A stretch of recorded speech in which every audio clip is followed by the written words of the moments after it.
is the Big O Show. This is the Big O Show. This is the Big O Show.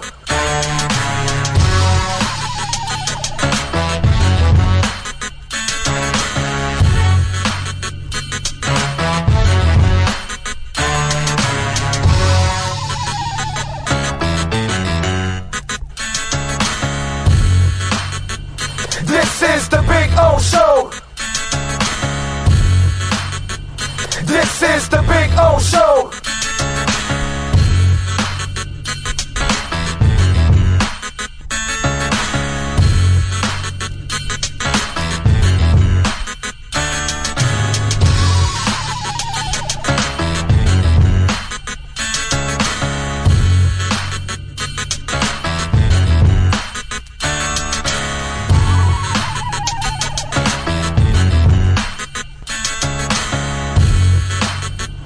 This is the Big O Show.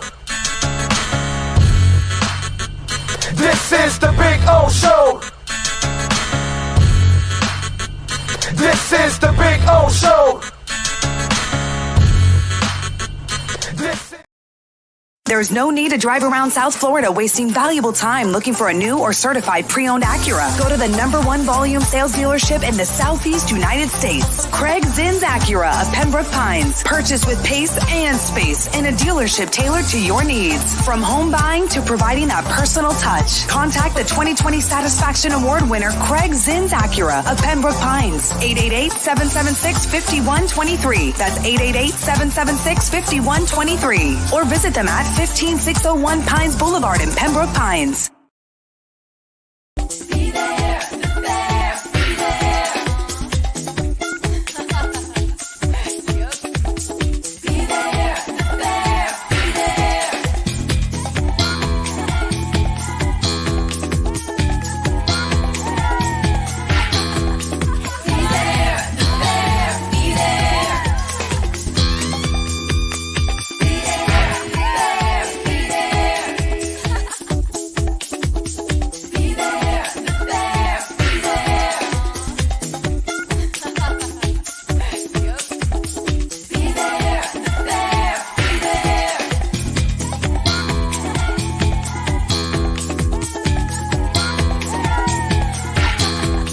Be there, there, be there.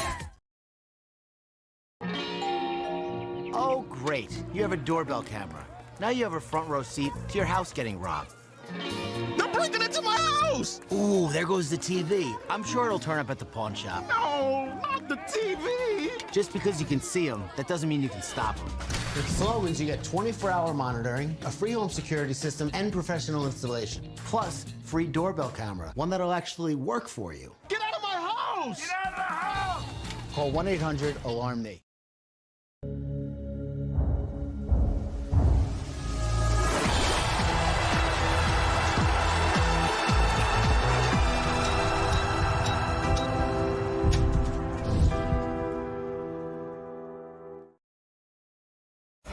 With more than 62 years of litigation experience handling insurance disputes, Welton Rayom is committed to resolving even the toughest insurance claims quickly.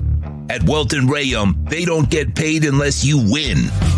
They handle complex personal injury claims caused by the fault of another in both state and federal courts. They handle auto, trucking, motorcycle, slip and fall, and bicycle accidents. Call 954-966-4646. That's 954-966-4646. Welton Rayom can help.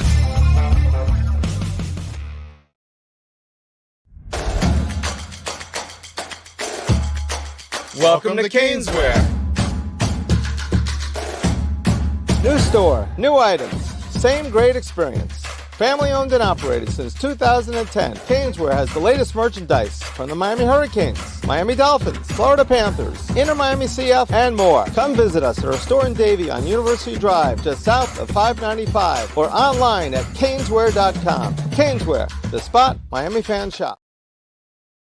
When presenting an award to an employee, athlete, executive, or fantasy GM, make sure you call Orvieto's Awards and More. For 35 years, these custom award specialists have been providing plaques, trophies, custom framing, while providing state-of-the-art laser and computerized engraving, UV printing, and glass crystal etching. They do all their engraving and printing in-house for quality control. Call Charles at 305-949-8098 or visit them at orvietosawards.com. Orvieto's Awards and More, where recognition is rewarding.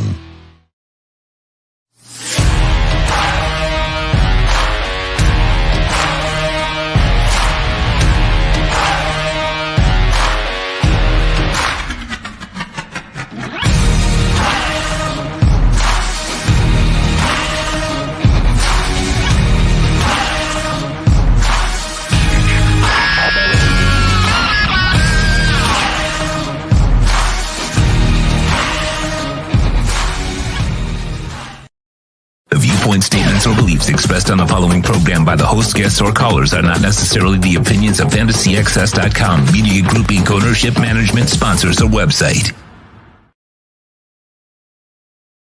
When it comes to South Florida sports teams, very few in the media have witnessed, lived, and covered it like the Big O. Let's start the program dedicated to your favorite South Florida teams with a passion that's unmatched. The Big O Radio Show is on. Here's the Big O. All right. Good morning, one and all. Hope you all are hanging in there and doing well. A lot of different things to talk about today on the show. Some of them obviously a little sad and personal with Vontae Davis, as we all got the shocking news yesterday that Vontae Davis passes away at the age of 35 years old, man. Wow, just 35. Just I saw that yesterday, and you know, when it's your time, right? And for whatever reason, it's your time. You know, whatever mistake you made, whatever bad luck you had, what you were in the wrong place at the wrong time, whatever it is, you know, and it's sad because I say it all the time on the show, don't I? That like appreciate every day that you're awake. We talk about this all the time on the show, you know, and I guess because as you get older, where I'm at now, you see plenty of people that pass away at a much younger age, you know, and so I've already gotten to enjoy 57 years of my life, and this young man only got 35, and that's just not fair. You know what I mean? And it's just sad that Vontae, you know, I'm not sure what help he needed or whatever cry for help he was, because he had it for a while, you know what I mean? And just to hear that news yesterday is just one of those where it doesn't make any sense, right? Because we don't want to see young people go. You know, somebody, what was it yesterday? Somebody passed away and they were like 92 or something. I was like, you know, you get to your high 70s, 80s, 90s, you can say, hey, that person lived a pretty good life, you know, and you can say, hey, they got a life. At 35, you're incomplete. You deserve a lot more life. You know what I'm saying? And it's just sad, man. It really is sad. We'll find out what happens. I'm afraid that it's, you know, kind of his past and, you know, the alcoholism that he had. Unfortunately, those demons that he was fighting since he was, you know, with the Dolphins, maybe even in Illinois.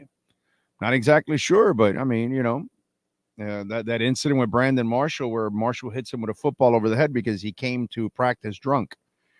And, you know, a few years back, he got pulled over where he hit somebody, a man and a daughter in their car, and he was completely passed out.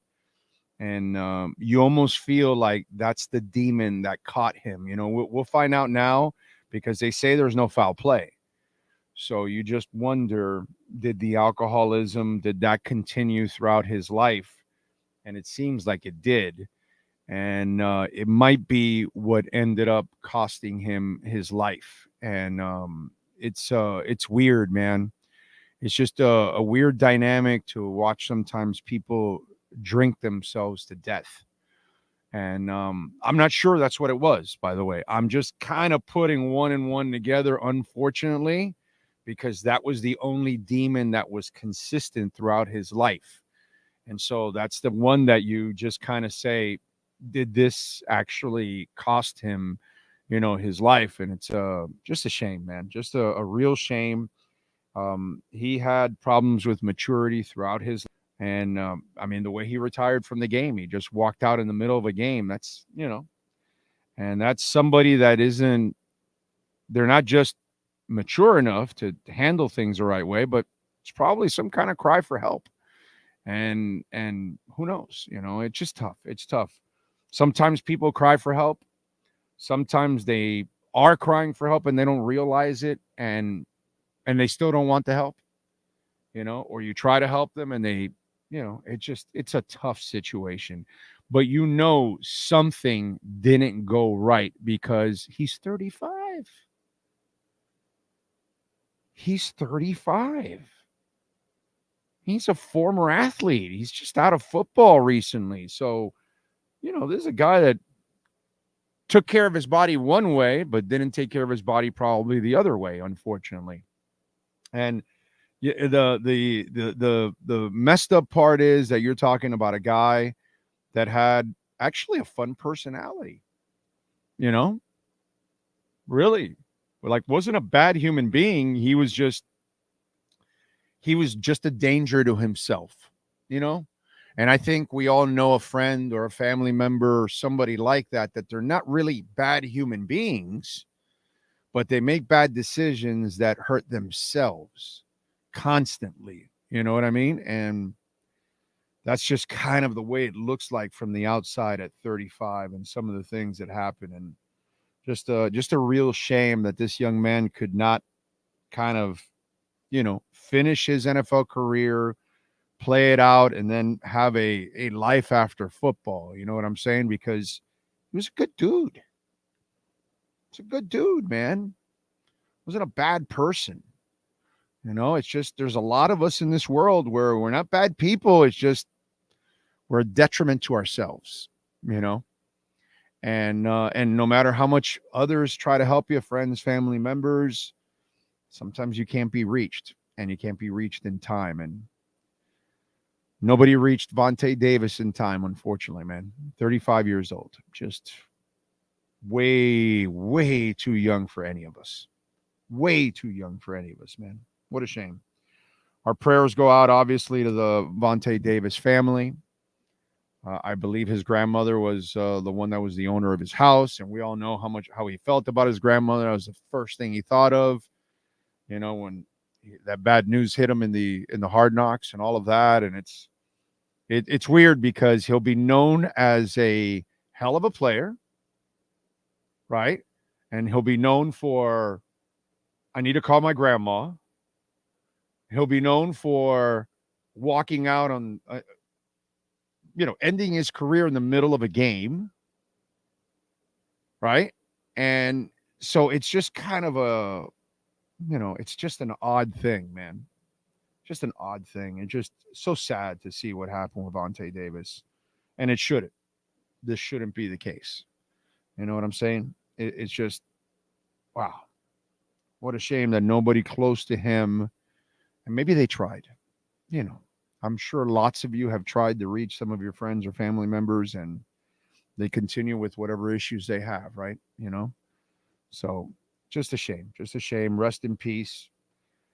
The only thing I can say about Vontae Davis now for him personally is that maybe he doesn't have to torture himself anymore. Because I can't imagine, dealing with those kind of demons cannot be fun. You know what I'm saying? It just cannot be fun. So rest in peace, Vontae Davis. Hopefully you're in a better place, which is, where we all should be. Let's see. Jonathan Lizma. No, Lizama. That's a new name here. R.I.P. Vontae. He always seemed like a troubled young man. He's in a better place now. Probably is. You're probably right, Jonathan. Steve Chapman is in. Joseph, happy for women. NCAA, great basketball. Prayers for the Davis family. That was fun last night. I watched it. That was fun. Most of us watched it. I just wish they wouldn't have called that cheesy foul at the end. I mean, the game was over. LSU wasn't going to come back. Iowa was not going to lose that game. They were going to hold the ball, and you're going to have to foul them. And, it was over. It was over. But, that last foul on Reese, she was moving, dude. She was moving. That was a bad call, Just, I don't want it to end that way in that sense.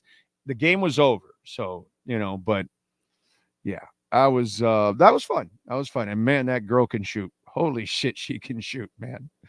She can shoot. Ryan AP is in. Miles Deep is in. He passes his condolences. Kyle Cockrell, Steven Gonzalez, same thing. Stephen Harris, good morning. Oh, Sean, sad news about Vontae, passed away. My condolences and prayers. Yes, sir.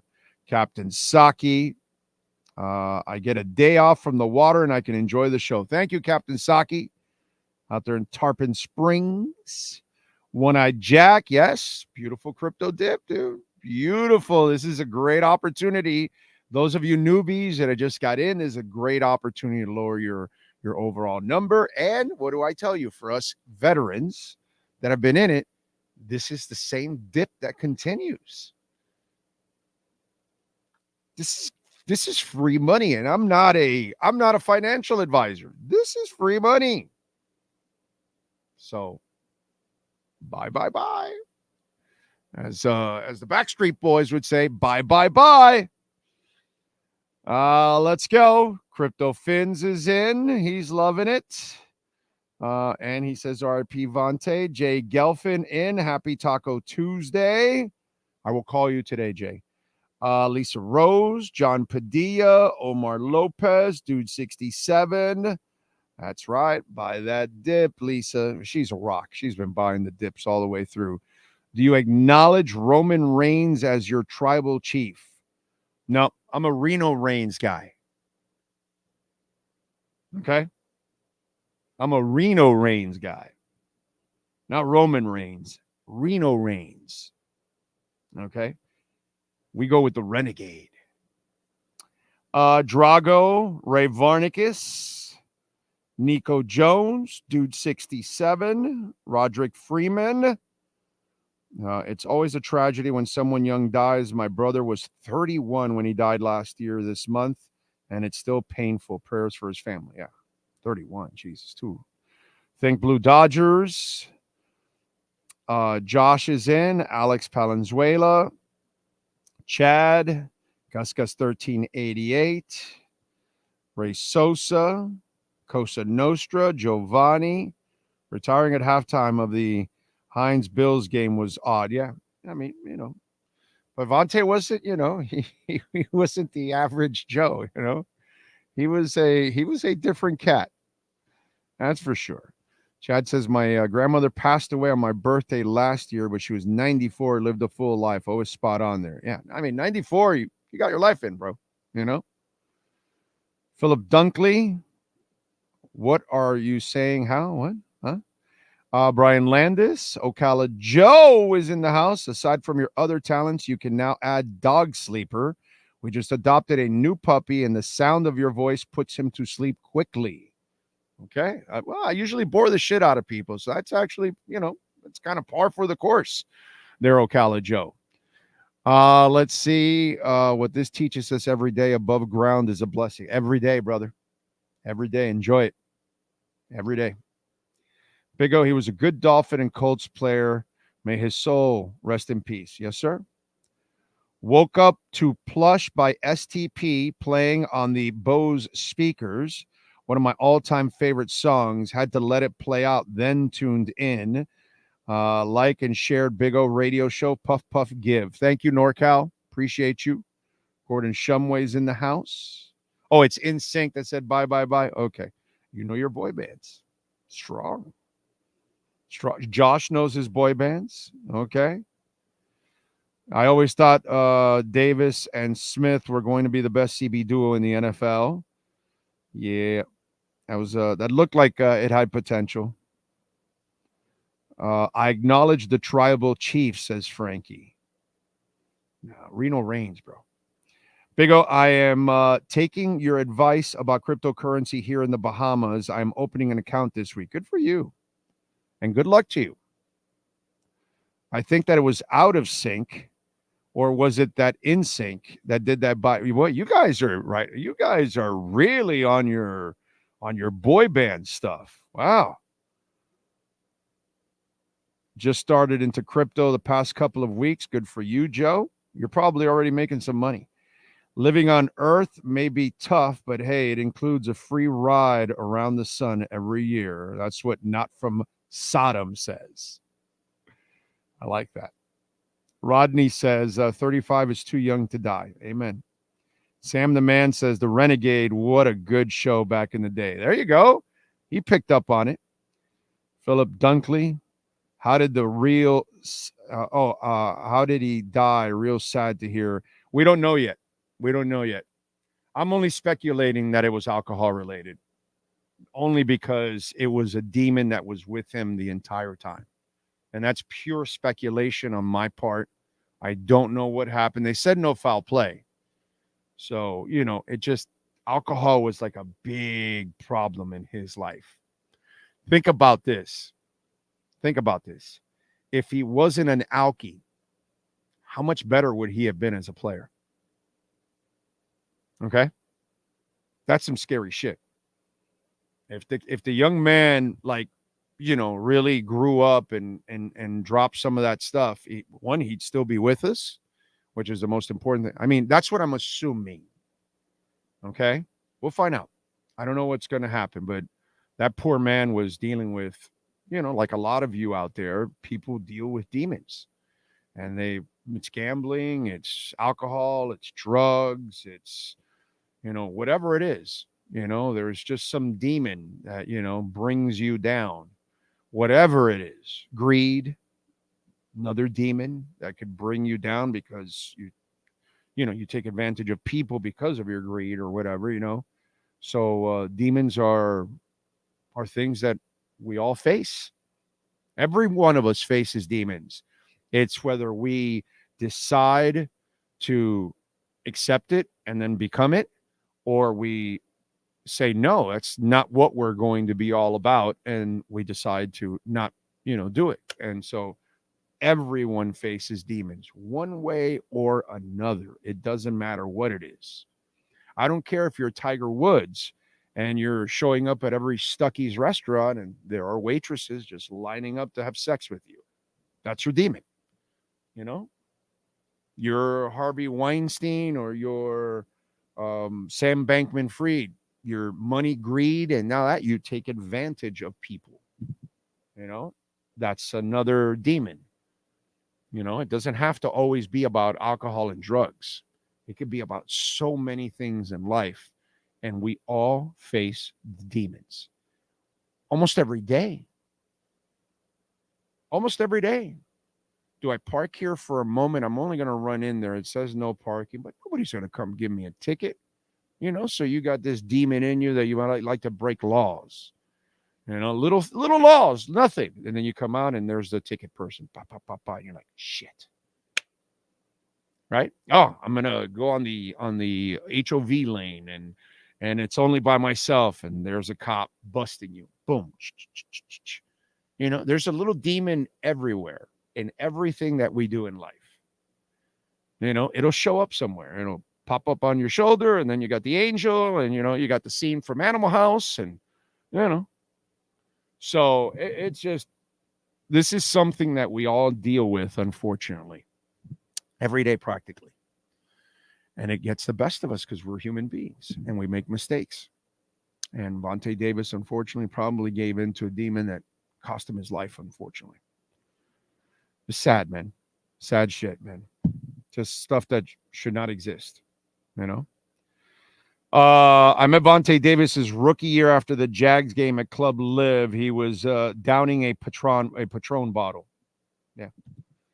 Yeah. Alex says, I'm a Cody crybaby if Roman Reigns and crock of doo-doo. Okay. Not sure what that means. Before you judge a man, walk a mile in his shoes. After that, who cares? He's a mile away and you've got his shoes. I didn't know he had an alcohol problem. Wow. Love the Renegade. That narration and intro was awesome. That's right. Yes, sir. George Carlin once said it's called the American Dream because you have to be asleep to believe it. He was so good, George Carlin. So ahead of his time. And you watch a lot of his stuff, and it just falls right in line with today. Deadly habits, everybody's got them. Yeah, dude. I can eat myself to death. And I said, no, I gotta stop. I gotta get in shape because I am completely out of shape. And and that's kind of the way it is, right? What was I saying yesterday? I can't wait to take my next blood test and go see my doctor because he's gonna go, what the hell happened, bro? Your triglycerides, your cholesterol, your sugars are all down. Like, awesome, that kind of stuff. Demons, bro. Demons. It may look like a donut, but it's a demon. So good. One of my demons is the Miami Dolphins December. Yeah. That's a demon. Yeah. The American dream. By the time you get there, you'll probably be too old and unable to enjoy the remaining years. Don't get caught into the American matrix, honestly, considering moving abroad.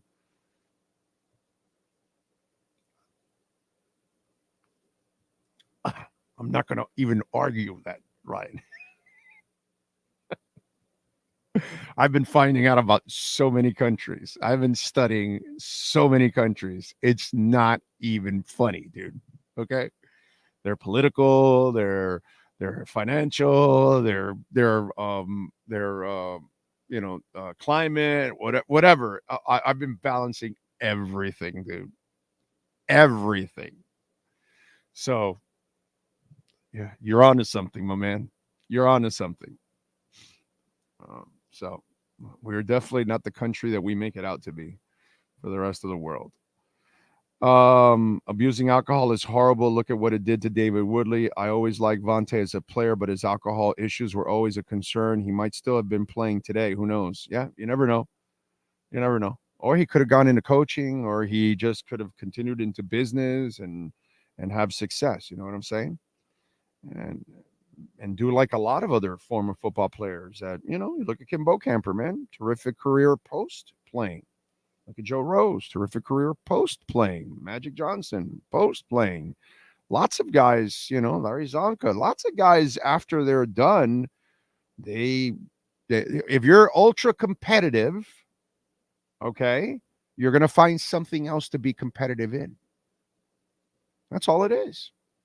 It's like, I'm not a financial advisor by any stretch. Okay? I'll say it over and over again because you all have to make your own decisions. Now, bullshit aside now. Okay? Bullshit aside. Those of you that have been taking my advice the last 2 years, where the fuck are you now? You're so in the green. Martians aren't green as you are. So let me ask you something. Did you think this sports idiot would actually know about crypto? No, of course not. That's why a lot of people still doubt whatever I say. You know what I'm saying? And that's fine. That's cool. That's all right. But my competitive nature of knowing sports and music, if you follow me and you know me, I'm pretty good in sports. I'm pretty good at music, right? I said, well, I got to get pretty good in crypto. So you use the same competitive nature you have in anything, in any walk of life. And then you say, I'm attacking this and I want to get to know what the hell this is so I can make some money. That's all. It's not that difficult, but it's innate. It's got to be part of you, right? So you're a teacher.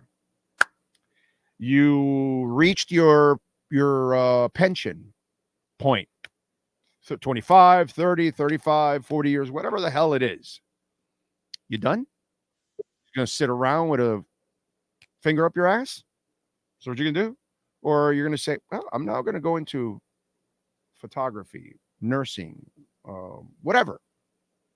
You feel like doing something else, and you're going to become an expert in something else that you were in, right? Don't you do that? Don't a lot of people that post-retirement, they take on other challenges, and they become good at something else? It's the same thing. If you're a competitive person, if you're a person that strives to succeed, and you're not afraid to fail, because as we always say on this show, success is fed off of failure. Always. Always. You know? So that's where it all changes, dude. And that's where you hope that when somebody like Vontae or any of us, we finish our careers, we try to take on some other challenge. You know what I mean? And that's what you were kind of hoping that he would do, that the competitive nature in him, just like many other former athletes, he would find another way. And unfortunately, man, it's disgusting, because everybody should have, a long life, and none of us should fight demons. And yet they're all there. And sometimes we give in to them, man. It's a shame, man. It's a shame. He was a good dude too. And you run into that a lot in sports. Yeah, there are the guys that are bad guys, but then there are those guys that they're harmless to everybody else. They're just harming themselves. And they're not bad people. And that's what Vontae was. You met him, you knew he wasn't a bad guy. You want him to do well. You want him to succeed because he was a happy-go-lucky guy. But then behind the scenes, you have other things that you deal with, unfortunately. It's just sad, man. Really is. All right, give me 2 minutes. When we come back, Ira Winderman will join us. And don't forget the Youth Fair. Tomorrow, we're going to be at the Youth Fair live at 4 p.m. We'll be rocking and rolling 72 years. The Miami Youth Fair is out there, folks. And they've got this out-of-the-world fun awaiting for you. So come on out. Parking is free every day. Kids 5 and under and adults 65 plus, free every day. Not only that, they've got over 80 rides, over 130 food stands, and it's on Coral Way off 112th. General admission pricing is $16.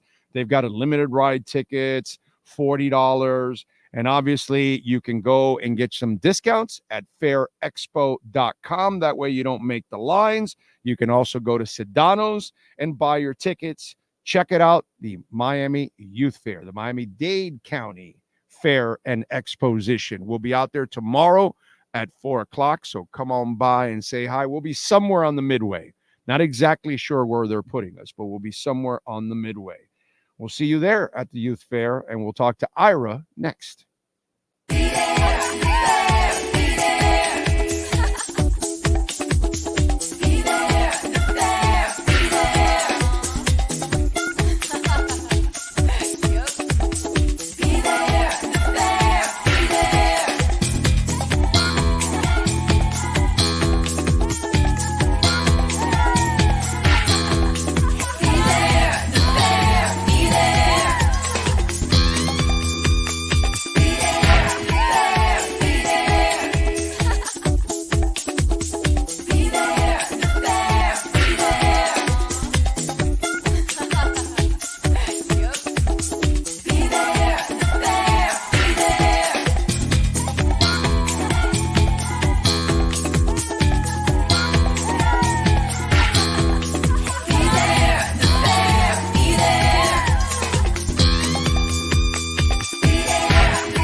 There's no need to drive around South Florida wasting valuable time looking for a new or certified pre-owned Acura. Go to the #1 volume sales dealership in the Southeast United States. Craig Zinn's Acura of Pembroke Pines. Purchase with pace and space in a dealership tailored to your needs. From home buying to providing that personal touch. Contact the 2020 Satisfaction Award winner Craig Zinn's Acura of Pembroke Pines. 888-776-5123. That's 888-776-5123. Or visit them at 15601 Pines Boulevard in Pembroke Pines. Heat fans, time for the best insight of your favorite team with insider Ira Winderman, exclusively on the Big O Radio Show. It's the Acura of Pembroke Pines Miami Heat and NBA report. Here's Ira Winderman. All right. How you feeling, Ira? You feeling good? I am doing good. I'm in this screen here. Doing good, probably better than the Heat are right now, Big O. And I think we're looking at play-in. I hate to say it, but after the result last night, Indiana beating Brooklyn, they played them again in 2 days. Orlando holding off. It's crazy how the Heat can beat the Blazers by 60 and Orlando beats them on a last-second miss by DeAndre Ayton. But man, with Embiid coming back, all the stuff you and I have spoken about for 6 months on our Acura Pembroke Pines report, if you don't care enough in the regular season to get things right, you set yourself up for all or nothing. And it's kind of crappy because we know this Heat team is better than where they are in the standings. But, man, they are in this perilous predicament right now. Yeah, they are big time. And so it's tough, dude, to see. You know, I'm going to tell you something twisted. Okay. I feel terrible for the Heat organization. I feel terrible for Pat Riley. I feel terrible for Eric Spoelstra. I feel terrible for Mickey Arison because I know they all mean well. They all want to win. True. And we all thought that Jimmy was a Heat type of player, which a Heat type of player is a person that works hard from beginning to end, like any of their employees, players, or, right. You know, you've been around that organization. I mean, you know how it is that entire organization, top to bottom, is elite. Period. Yes. End of story. Okay. All you got to do is be around them and you'll see why it grows and why people are there forever and why they thrive, because everybody is of the same thinking. And this one guy has changed the work ethic of the entire franchise. Not that they don't work the same way, right, but it's just a perception of it. And it's kind of damaging for them when I know it's not really their fault because they really were trying to win and they had to acquire a star. This is the star they could get. The star has done a marvelous. We can't say that these 4 years have been anything but perfect almost. Three conference finals out of 4 years. Can't do much better than that. Sure. 2 finals. You can't do better. None of us would have even predicted 1 Eastern Conference Finals for these guys. Right. Not 1. If we told you 4 years ago they're going to make it to 1 Eastern Conference Finals, you would have said, no, they're not. Right. They got to be Jimmy. No, it's not. And what they've done is amazing. But the perception, the image, and all that kind of stuff, it's got to be the most frustrating time right now for them. While they have success in the way they're going about it, it's not the Heat way, dude. It's really weird. You know what? But I think you have to adjust to the times also, Big O. So I think what you're seeing right now is this is what it takes is, you know, look, if Pat Riley was here, Jimmy Butler wouldn't able to do any of this. Well, Pat's still here, but if Pat was here as coach, and I think the difference is you adjust to the players. I think that's what makes Eric Spoelstra a great coach for this time period. The world has changed. If Pat Riley was kicking Anthony Mason out of the gym like he did in New York, or was telling, Antoine Walker and James Posey, get your butt in the workout room, you're suspended until you stop sweating alcohol, but definitely sort of lose some weight. It's just a different time right now. The Jimmy thing has been the most confounding thing to me in really the 3 decades I've done the Heat for this reason. You want to lash out. You want to say something. You want to go, this is bullcrap.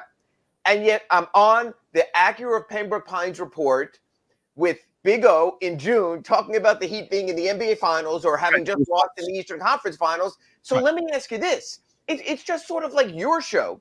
You might have a guest on who's a pain in the ass to deal with, maybe me, and someone, but for all the crap you have to go through, lining up schedule times, getting him on the air, making sure his camera works and everything, man, that is 20 minutes of gold right there. So you put up with it. And I'm sure you've had some guests like that where you've had Sean calling someone, where the hell is so-and-so? He's supposed to be on at 11:30.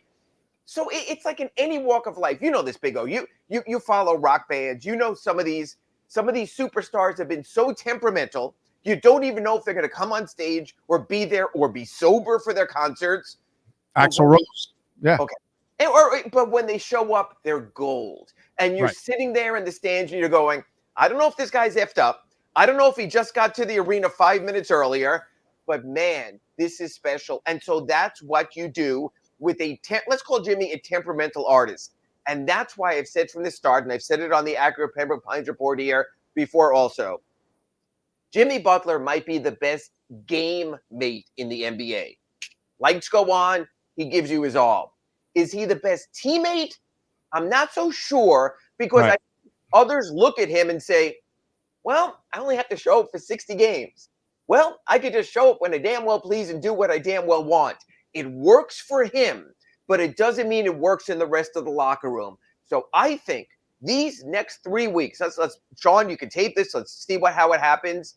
Will determine Jimmy Butler's future with the tape, Sean. We're rolling now.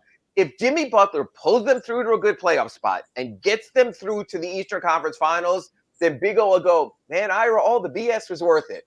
Yeah. If not, then we really, when we do our Accurate Pembroke Pines reports this summer, we'll be talking about Jimmy, the extension, a possible trade, redoing the roster. Where do you go from here? And Big O, here's the thing, and I was talking to someone else who covers the Heat this morning about this.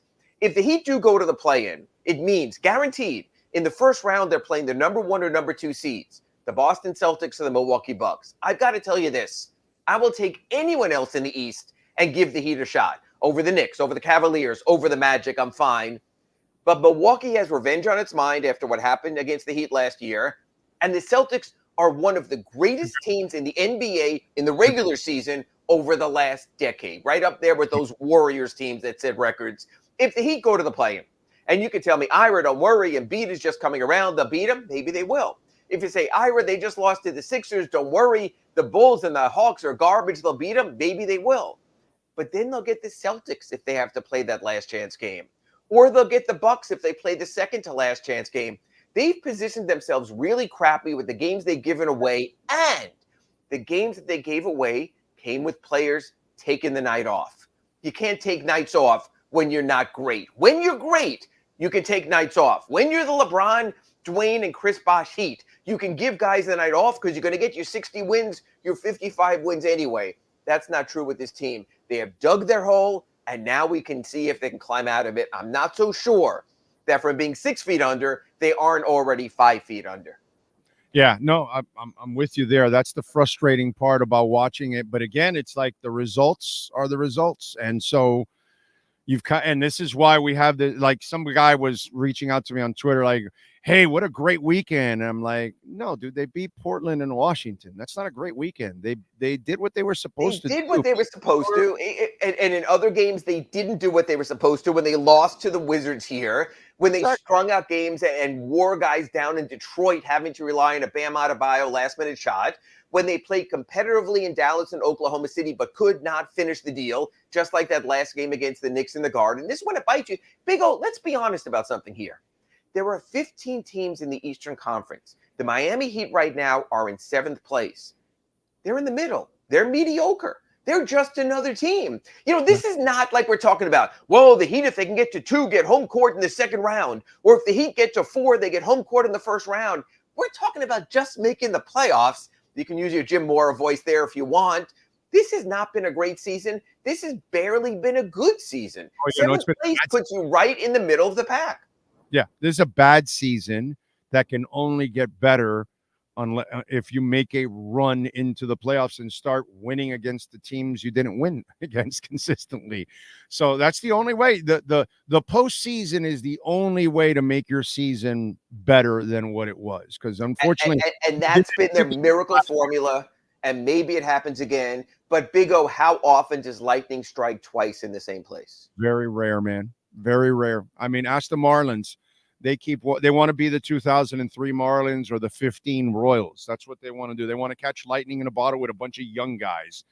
That shit happens once in your lifetime, and it ain't gonna happen again, dude. You know what I mean? But yeah, that's kind of what it is. And you're trying to catch lightning in a bottle again, that you're gonna come all the way back from the play-in, and that's irresponsible, man. It's like both of our teams in town now. The Heat are hoping lightning in a bottle from Butler. The Panthers are hoping lightning in a bottle from Bob. They were both great in last year's playoffs. They can be great again. We have to wait and see. Yeah, no, we definitely not. Yeah, the Panther thing, there's some heavy stuff that we got to get into with the Panther thing, at this point in time. Health-wise, everybody's back pretty much except Tyler. Well, it's just interesting because it's funny how you said, but Tyler, it's almost like we've forgotten about him and like we're not even counting on him anymore. And I don't know. You accomplished plenty without him, so it's all. Well, good. I thought one of my readers had a really good point in response on Twitter. He says, how remarkable is it that Joel Embiid will be back before Tyler Hero? That Joel Embiid, who went out in January with something considered more serious and more limiting and more debilitating, is going to come back possibly against the Heat on Thursday night, and we're still waiting on Tyler. Now, you don't know the human body. We're not doctors. We didn't stay at a Holiday Inn Express last night, so you don't know how serious it is. He took the injection. If the injection schedule was as planned, 1 week without activity to let the injection settle, 2 weeks of amping back up, he could be back as soon as Friday in Houston. And he sort of has to be, because that's the season right here for the Heat. The Heat are going to have to finish 6-2 at least to have a chance to get to number 6. Well, you've got a closing schedule against the Knicks, against the Sixers, a red-hot Rockets team. Then you have the Pacers. Then you have the Mavericks, who've been playing well. The Heat is a team that has struggled against winning teams all year. You better have your best on the court. What's Tyler going to come back? What's he going to look like? Where's he going to play? Is he going to start? Is Terry Rozier going to be the same player if Tyler's there also? Man, Big O, we're in April and we still have questions. That's not what you want. Yeah, no, and unfortunately, if you're Spo, you have to go with what's been established and what's working, because Tyler is just a huge question mark. Always has been, always will be. How does he fit? Can he stay in the lineup? All that kind of stuff. And none of it is ever consistent. So if it's not consistent, you can't count on it. Right now, the most consistency you have is Terry and not Tyler. Unfortunately, that's just the way it is, because every time you put all the chips in for Tyler, he fails every single time. So if you're Spo, you have to bring him off the bench. And it's kind of like a feel-out process. Are you playing well tonight? Okay, great. I'll use you more. Are you not? All right, well, you're going to go to the bench more. Well, I'm going to disagree. I'm going to disagree in one extent. I believe this Heat roster cannot thrive without Tyler right now. They simply don't have enough offense. They don't have enough guys who give you points. We've seen it, Big O, in the losses. These scores in the 90s, barely breaking 100. God bless Jimmy and Bam and Terry, but they need that offensive jolt. So the thought is, if Tyler can come back as a reserve, as a starter, as instant energy, whatever it takes, and just give them 15 more points, that takes them from the 95 to the 110 that they need. So I think Tyler sort of is essential, but you just don't know where he is right now. Right, and I like that. But you can do that off the bench, where you can kind of get a feel. If you got it going, kid, I'll keep milking you. If you're not, then I'm going to keep you on the bench a little bit, because I know what I have already. You're going to need to, in other words, I would make Tyler earn his minutes and his opportunities. And the more consistency he gives me, the more he earns it. If he doesn't give me the consistency, then I dial it down, because I cannot hurt the team. At this point, it's almost like the Zoe thing. You covered it, and so did I.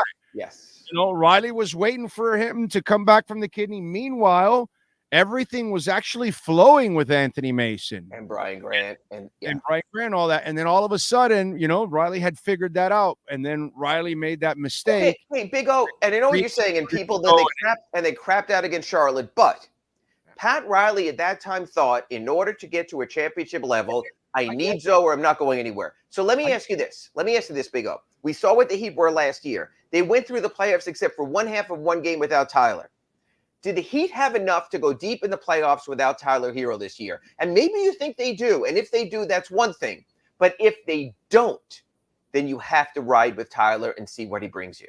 No, I understand that. Here's my problem with this, and it's your problem, and it's everybody's problem. We don't know what we're getting because the team we got in the regular season is not the team we get in the postseason.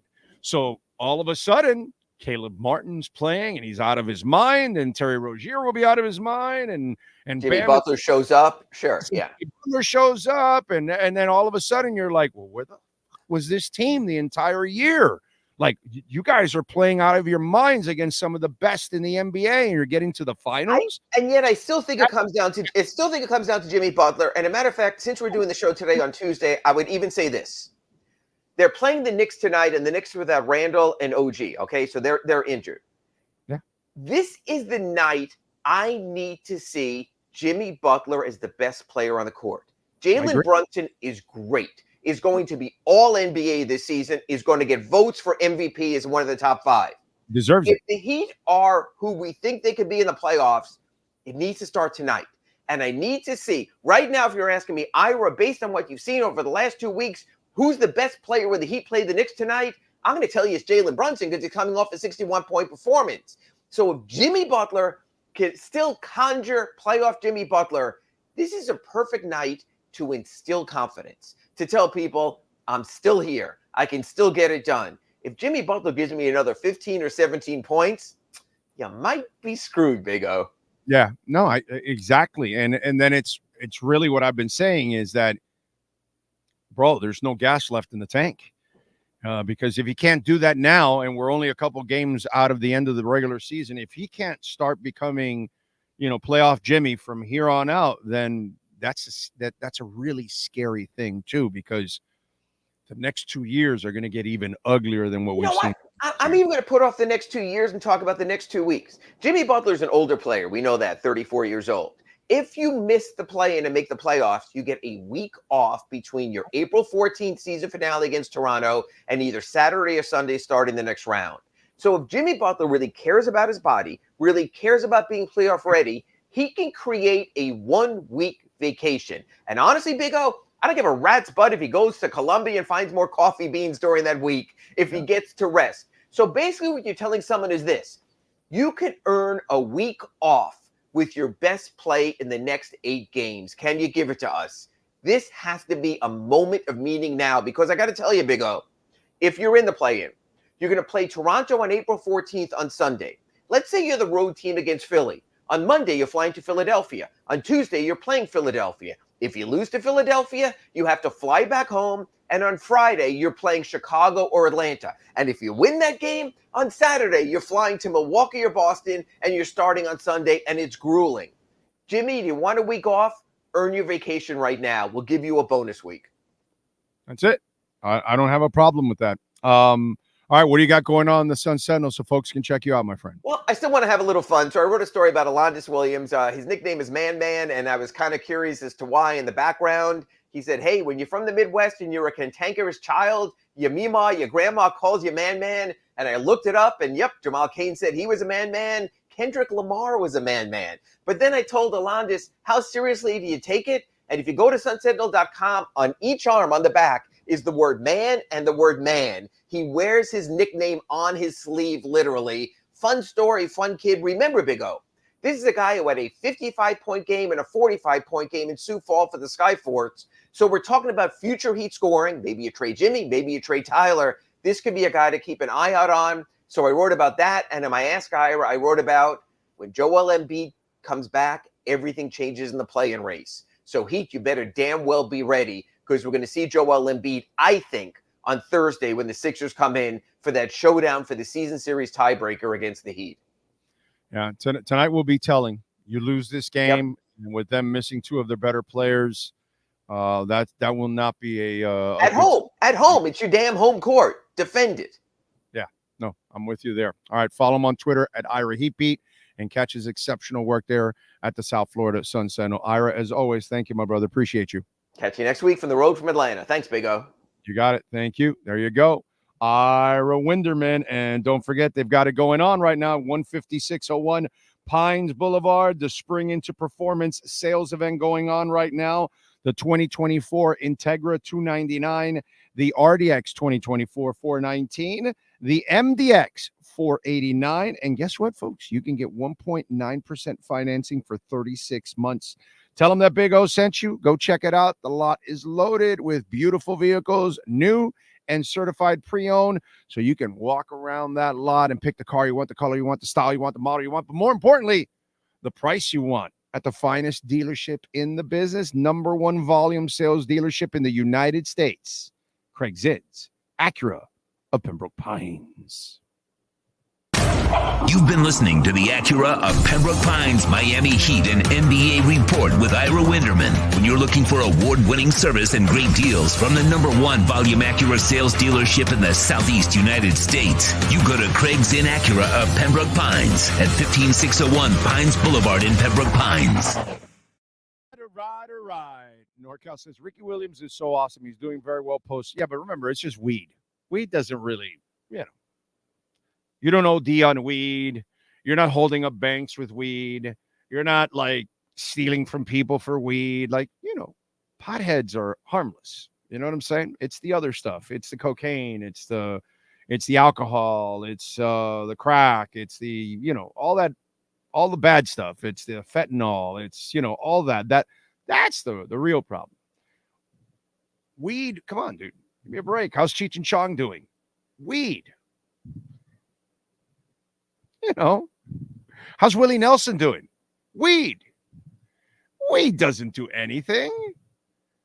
Cigarettes are worse than weed, right? Isn't it Stephen Marley? No cigarette smoking in my room, right?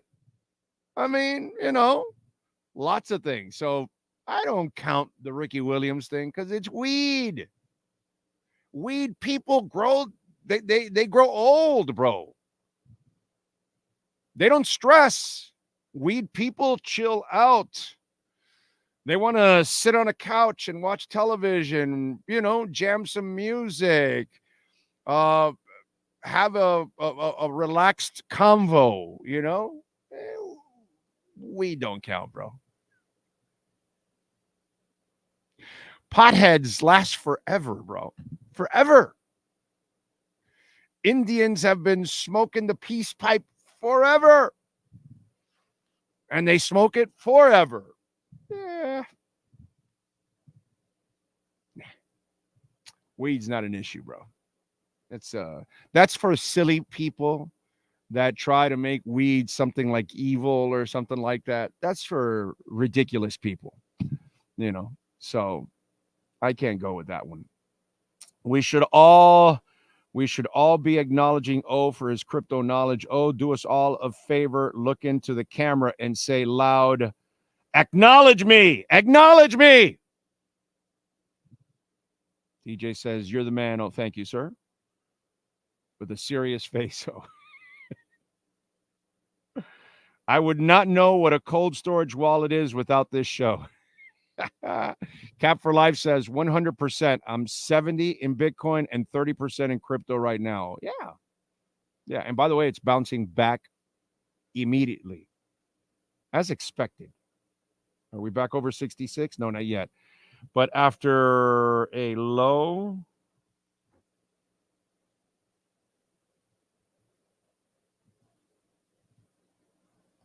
damn it. There we go. A low of 64,808. We are now at 65,8. So the down, now it started to go back up again. So that's your chance. That's your chance. Let's see. My neighbor played guard Joe Kokuzo for the Chargers. When they went to the Super Bowl, he told me he was shocked with Seau committing suicide as he seemed like he had it all together. Yeah, man. Yeah. Yeah. He was a good dude too, man. Again, a guy that did more damage to himself, no damage to other people. Like most of us military veterans, we are like completely lost when we exit service. Exactly. Yeah. Yeah. Because, you know, um, being in the military is a high that none of us will experience. Being a football player is a high, a baseball player, basketball player, a hockey player, a soccer player. It's a high that none of us will experience. Being a rock star, musician, a rapper, an entertainer, something most of us will never experience, right? Because it's that moment where you're the center of this, you're center stage, and so many people are paying attention to you, and you're on this big stage where you get to perform and show your skills, your talents, whatever it is. And then, as everything, you get too old to do something and you have to retire from it. And you'll never get the same high like sacking a quarterback, scoring a touchdown, scoring a goal, finishing a concert with a standing ovation. These are things that you're never going to experience again. And then, so how do I replace that high? And that's what you're talking about, Ryan. And so you lived on that high for so long that now when you come off that high, nothing gives you that same feeling. And it's a void. And then that's when people say, I've got to fill that void with, and then it becomes a demon, unfortunately. Instead of it becoming your Magic Johnson and you're saying, okay, well, then I don't have the basketball void. All right, business. I'm going to own this company, that company, grow this, grow that, all that kind of shit. You're Dr. Dre. Okay. You could be a music producer and you could be a successful one all your life, and you could be a performer all your life, but maybe you won't be. Dr. Dre doesn't have more album hits, right? He never came close to coming even near the Chronic again. Not smoking it, I mean creating the music. And so you got to fill the high, well, in beats and all the other stuff that he's done. So he's successful in business. So he used his IQ for music to then switch over to business. Kudos to Dre for that, And that's kind of like how it is, because I'm sure he could go out and sing and people will see him, right? But he's not going to fill arenas like he did back in the 90s, because he's not that name anymore. He is the legend, but he's not that performer anymore. You know what I'm saying? So he's got to fill that void somehow. And he did it on the business end in so many different ways. And that's kind of that's the challenge for anybody that's in something. And it doesn't matter what it is. You could be William Quigley. Yeah. Cutter's Edge Pro. You're like, what are you talking about? That man built that business from a fucking lawnmower. Are you listening to me? It's got like 70 trucks. It's got all kinds. He works Dave Broward in Palm Beach. He's, his company's enormous. Well run, exceptional. Started with a fucking lawnmower. You think that's not a high? How many people get to build a business like that? Most of us don't. The high comes from everything, dude, and dudettes. It's from whatever you do, because that's your high. I've done this for 34 years. Radio, local, national, boxing, blow by blow, play by play, all that. I've done everything. I've done all kinds of shit that I wanted to do. I'm going to have to replace this one day. Right? It's going to happen. So I got to find other challenges. And that's kind of, okay, so my competitive nature here of bringing sports talk and sports news to people, it's always been my thing. Okay? It's always been my thing for 30 plus years. I get more on the Dolphins right than anybody ever has. Period. End of fucking story, dude. You want something serious there? Huh? You want the real serious shit? There you go. That's the serious shit. Not acknowledge me. I'll tell you, I get more on the Dolphins right than anybody in the history of this town, 30 plus years. And lately, for a few years now, I'm breaking way more stories and bigger stories than everybody else on the Dolphins. That's my competitive nature. And my competitive nature leads me to crypto. And my competitive nature leads me to music. And my competitive nature is just kind of the way it is.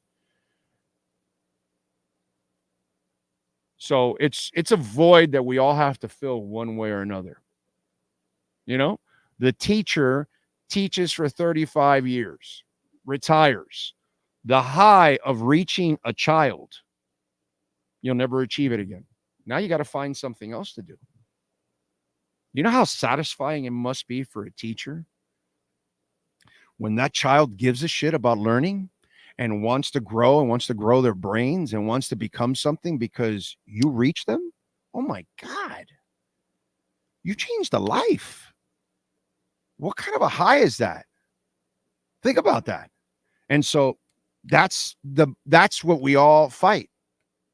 Because then where does the teacher get that high again?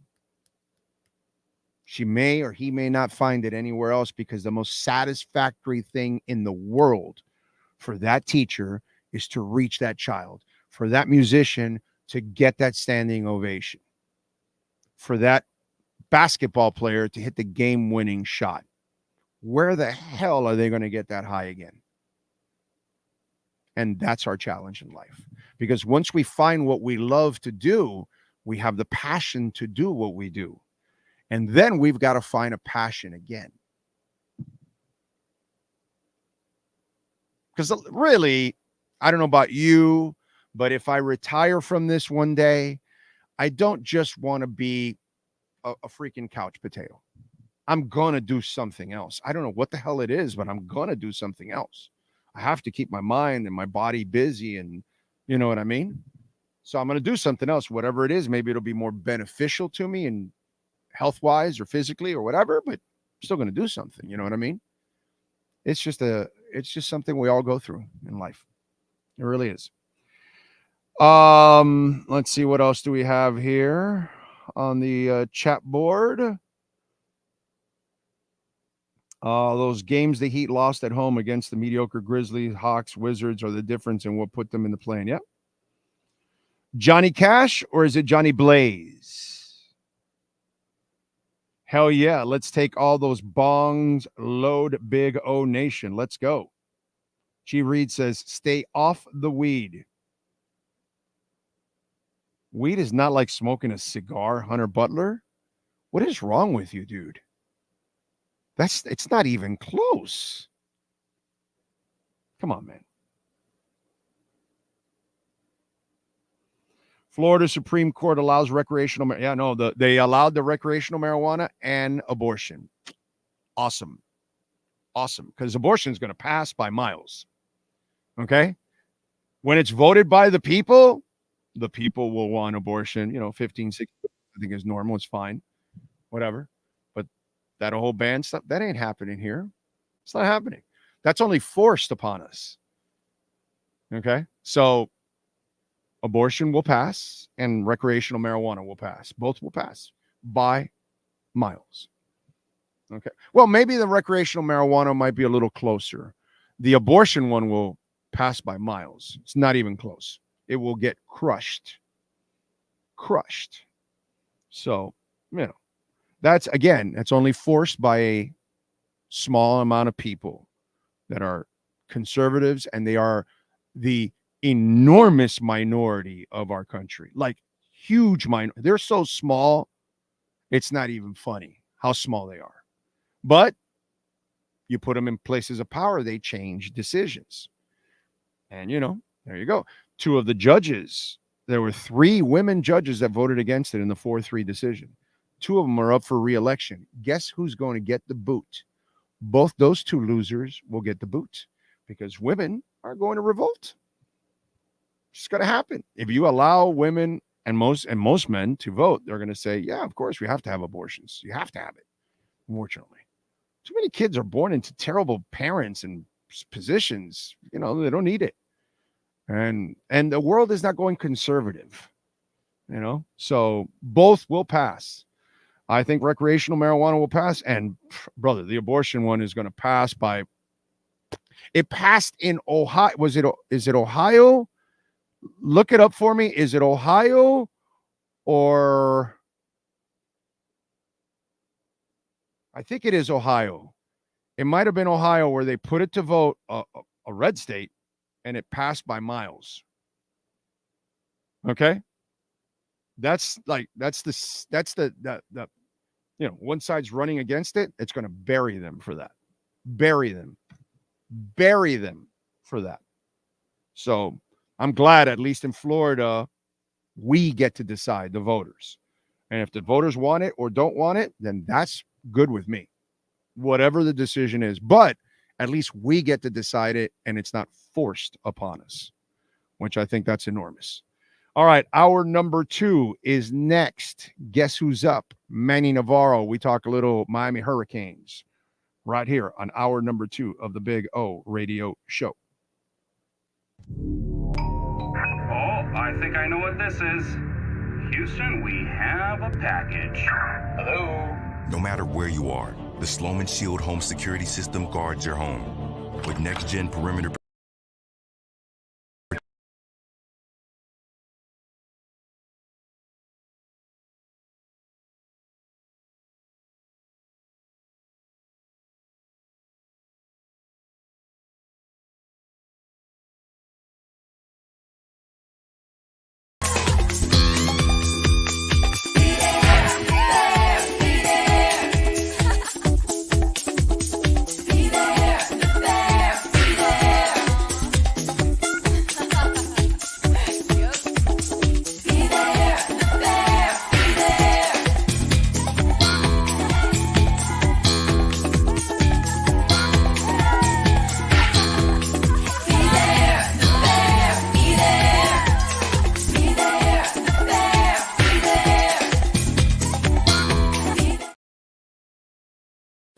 Statements or beliefs expressed on the following program by the host, guests, or callers are not necessarily the opinions of FantasyXS.com, Media Group Inc. ownership, management, sponsors, or website.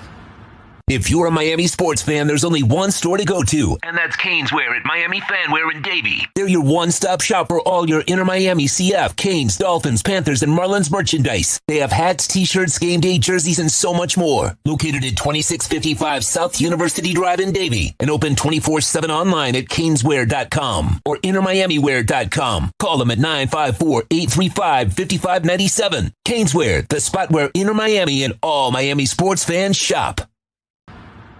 Time for Canes fans to get what they want. Information, insight, and perspective. It's the Canes Wear Miami Hurricanes Report with Manny Navarro. Exclusively on the Big O Radio Show. Here's Big O and insider Manny Navarro.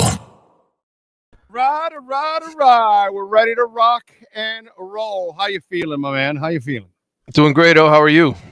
Good, man. Good. I was going to ask you, because you've been around it long enough like I have, and you run into these kind of people that it's kind of heartbreaking. And the Vontae Davis situation.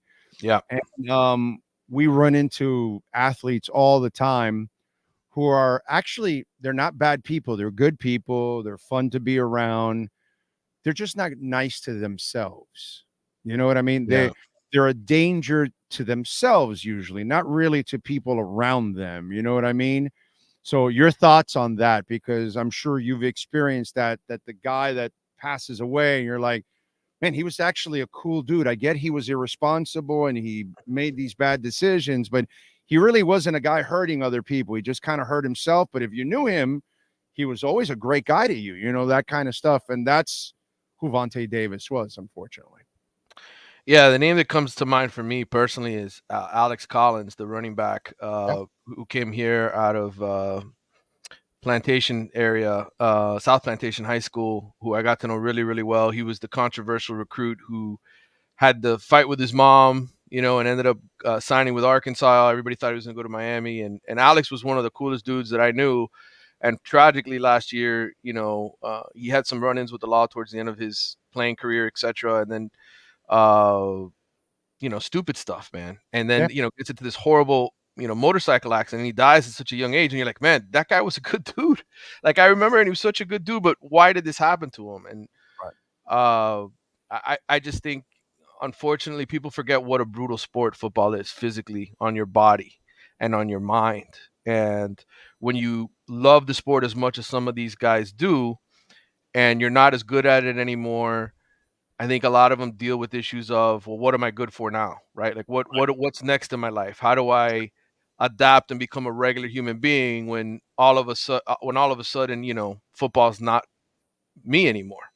And I think it's just very hard for some guys to reinvent themselves, and tragically, but I've been around a lot of death, man, in this city with a lot of guys. Sean Taylor, of course, we know what happened to him.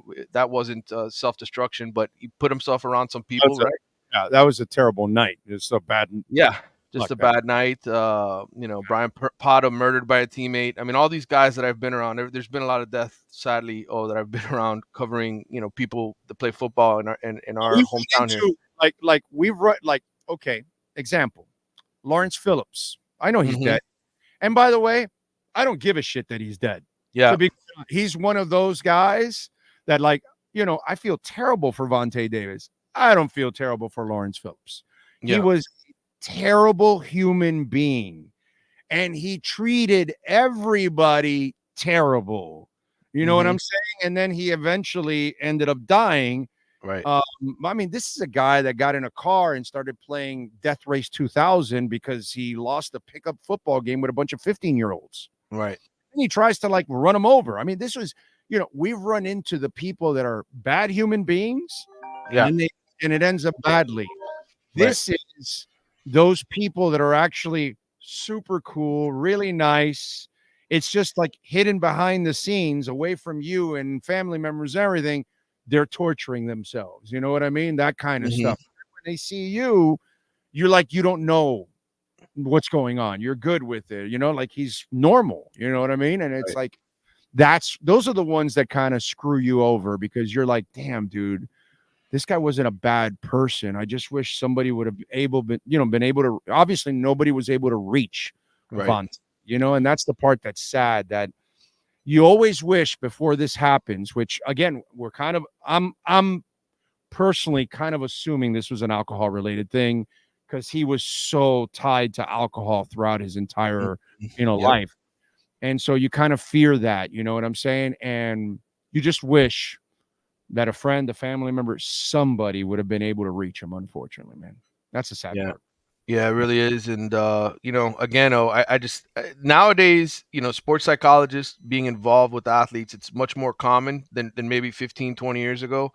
When I was covering a lot of these guys on a daily basis. And I think 15, 20 years ago, if you went to a sports psychologist, you were viewed as mentally weak. Nowadays, everybody knows, there's a lot of pressure, right, to perform, and these guys need an outlet. They need somebody to talk to, and I'm glad that it's happening more and more, that the athletes are going to see professionals and talking to them and talking about mental health and those kind of things.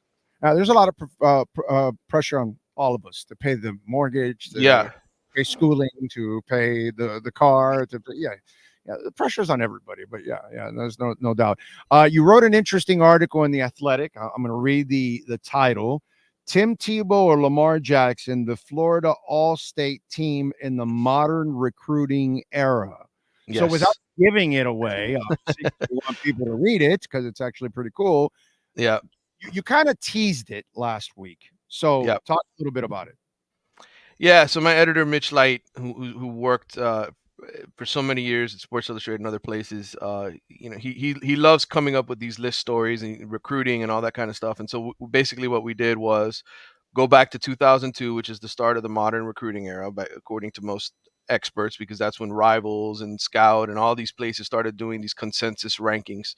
And we decided, okay, let's pick the 25 or 26 best high school football players to come out of the state of Florida based on what they did in college, not necessarily the pros. So I spent a lot of time researching this, and based on college accomplishments, we put together basically an all-star team. And the headline is a good one, because ultimately, what do you do at quarterback in the state of Florida, right? Do you give it to Tim Tebow, or do you give it to Lamar Jackson, who obviously had a much better professional career? And so if you want to know the answer to that, you can click on the story and see who we put at quarterback for this team. Okay. All right. So check out, because it's actually, I'm not going to give it away myself, but check it out because it's actually a pretty cool article. It's got a lot of interesting names in it. The So one, you may, go ahead. the one thing I would add for college football fans who are interested in this, there are a lot of Alabama football players on this team, which shows you why Nick Saban won 6 national championships, because he came into the state of Florida and kicked everybody's ass at getting the best players. So, you talk about, man, what's happened to Miami football? Why did Florida fall off? What's happened at Florida State? Even though they had a good season last year, go look at the 26 guys that we selected to this team and do the math and add up how many Hurricanes, Gators, and Seminoles are on that team compared to Alabama guys. Yeah.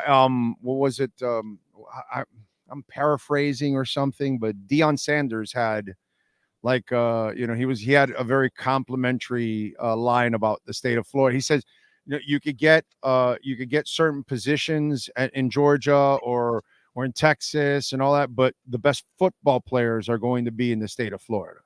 Yeah. It's kind of one of those things that he was talking about. So, it's notorious. Georgia, Texas, California. Well, I was going to say, people think about the state of Texas and California and Georgia and Florida, and I did this research. It took me about 3 days to put this together, but I went all the way back to 2002, counted over 500 something names of guys who made at least one NFL Pro Bowl. Florida has produced the most Pro Bowlers in the modern recruiting era of any state. Yeah. So they may not do much in college. In fact, a lot of these guys did not make All-American teams, but they end up being unbelievable pros who make multiple Pro Bowl teams. I mean, Geno Atkins' kid, who played at Georgia and was in the NFL for a long time, so for example, 8-time Pro Bowler, went to St. Thomas Aquinas, played at the University of Georgia. Antonio Brown, 7-time Pro Bowler, came out of Miami Norland, went to Central Michigan. So they may not do much in college, but a lot of these guys end up becoming unbelievable pros. And we say, man, how did Miami, Florida State not get these guys? But there's a lot of examples. Yeah, and there's a lot of players coming out of this state, and that's people. That's why they all flock here, dude. Yeah. That's the reason. All right. Speaking of flocking, any recruits flocking here? Well, they're again, I've said this to you a couple of times, though. This is what I call the silly season of recruiting, because everybody comes and visits. Everybody comes and says nothing but wonderful things about your school. And then they go on to the next school and they do the same thing at Florida State. And they do the same thing at Georgia. And they do the same thing at Alabama and Clemson. Man, I love the school. So you may see a couple of commitments here in the weeks ahead. Miami's had a lot of great players come through here. And I'll tell you, it's a huge upgrade, the level of players that Miami is getting to come visit under Mario Cristobal than under Manny Diaz and Mark Richt. I mean, these guys are high-level high school football recruits, all top 100 type guys. So you're getting the best of the best to come here. And Mario's obviously proven in the last 2 signing classes that, with top 7 signing classes each of the last 2 years, that he can get them to sign. So, yes, there are a lot of guys coming to visit, but we will see who actually comes and signs early December. I think we're going to see some commitments over the summertime. And what I would tell all college football fans is, if guys commit in the summertime, and I'm talking about June, July, and they're not taking any other visits, it's pretty much for certain they're going to sign with your school. If they say, hey, we're still taking visits and we're still going to visit other places, it ain't over. And right now, it ain't over for any of the guys. Miami has committed.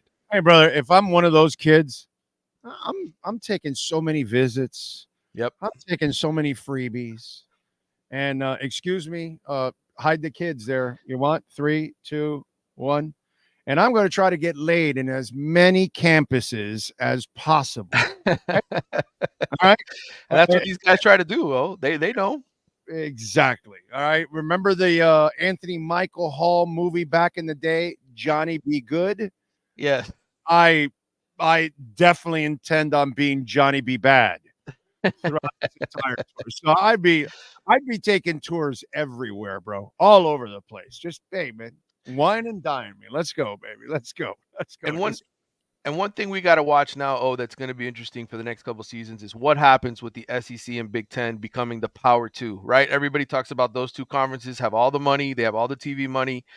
I'm very interested to see what happens the next year or 2 in the recruiting cycle and how many guys say, you know what, I really love Miami, but they're not in the SEC or the Big Ten, and I got to go sign with an SEC or a Big Ten school, and how much of that becomes a hindrance. It hasn't been till now, but now is when the money is starting to change, and those two conferences are being viewed as far superior than everybody else. Well, you know how you answer that question, right? The way you did it when you were an independent. Yep. Go kick people's asses. Go win a national title. And then all of a sudden, it doesn't matter what conference because the U is back. Yeah. So really, the only way the U has ever gotten everybody's attention is by kicking the goddamn door down.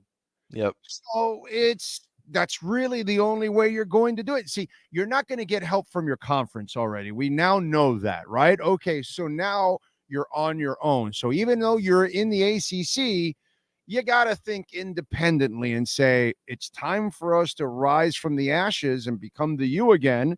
Because if we become the U again, then they will flock to us like they used to flock to us because we're winning. And so by winning puts us in that mix. And that's what they have failed to do for decades now. They have failed to become the U. That's the problem. And you have 12 spots in the playoff. You get one of those 12 spots. You could say we're one of the 12 best programs in the country. Yes, we're not in the SEC and we're not in the Big Ten, but we are represented on the biggest stage every single year. And that's what Mario needs to do. And I think for all the Miami fans who are worried about money, I've told you guys, there's a lot of money in NIL, and it's obvious. It's obvious they're paying guys. But if you don't win the conference, you don't make the playoff, well, now you are just one of those other teams in a bad conference. And you lose to fucking Georgia Tech because Yeah. you didn't take a goddamn knee. You're an idiot. And now you made your organization, your program look like a bunch of morons, and you turned off a whole bunch of people, and you turned off a whole bunch of fathers, by the way. A whole bunch of fathers that said, no, son, you can't play for that guy. Are you kidding me? No. Everybody knows you take a knee there. No, you're not going there. So you're done. And so really, listen, when you were at your best, you were in the big least. Yes, that's what I used to call it, the big least. So, you're now in another crappy conference because that's what I call the ACC, another crappy conference.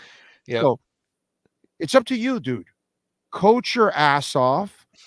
Take down these teams, prove that you're the best in the ACC, and then start scheduling these SEC and Big Ten teams and start beating their asses. And that's it. The voters will take over. They will vote you in. And then when the playoffs come, you just lay it all on the line right there. And every question will be answered for you. But really, it's up to the U. No one else. Yeah, and in the end, I think that's what's been most damaging. The losses to FIU, the losses to, as you said, Duke, Georgia Tech, just some of those embarrassing defeats where you're just scratching your head saying, how on earth is Miami losing to these teams? And that's what Mario really needs to stop. He needs to, losing the bowl game to Rutgers, for instance, just not good for business, right? When you're trying to impress these young guys. So win the games that you have to win. Mario has to prove he's an elite coach. On game day. We all know he's an elite recruiter. We all know he's an elite person. We all know he's impeccable when it comes to character. We all know all of that stuff. Brother, it's time to play with the big boys. And the big boys lose to Utah twice in a year on your way out. Right. Okay? So, as I told you when he took over, and I told everybody the year leading in, what he did at Oregon is not good enough at Miami. So he has to come to Miami and do better than he ever did at Oregon to get back Miami to where it was. And he hasn't even come close. Nope, has not. So Mario. see if he can avoid that. Beating Florida August 31st would go a long way in changing, I think, some attitudes. So. Yeah. And that's an SEC team, right? Last time I checked. Yeah, still are. Even though they haven't had a winning season in a long time. Okay, but start beating SEC and Big Ten teams, and you'll start sending that message all over the damn place. Yep. And dominate your own conference like you used to before, and you'll start sending that same message. That's all. All right, what do you got going on in the Athletics so folks can check it out?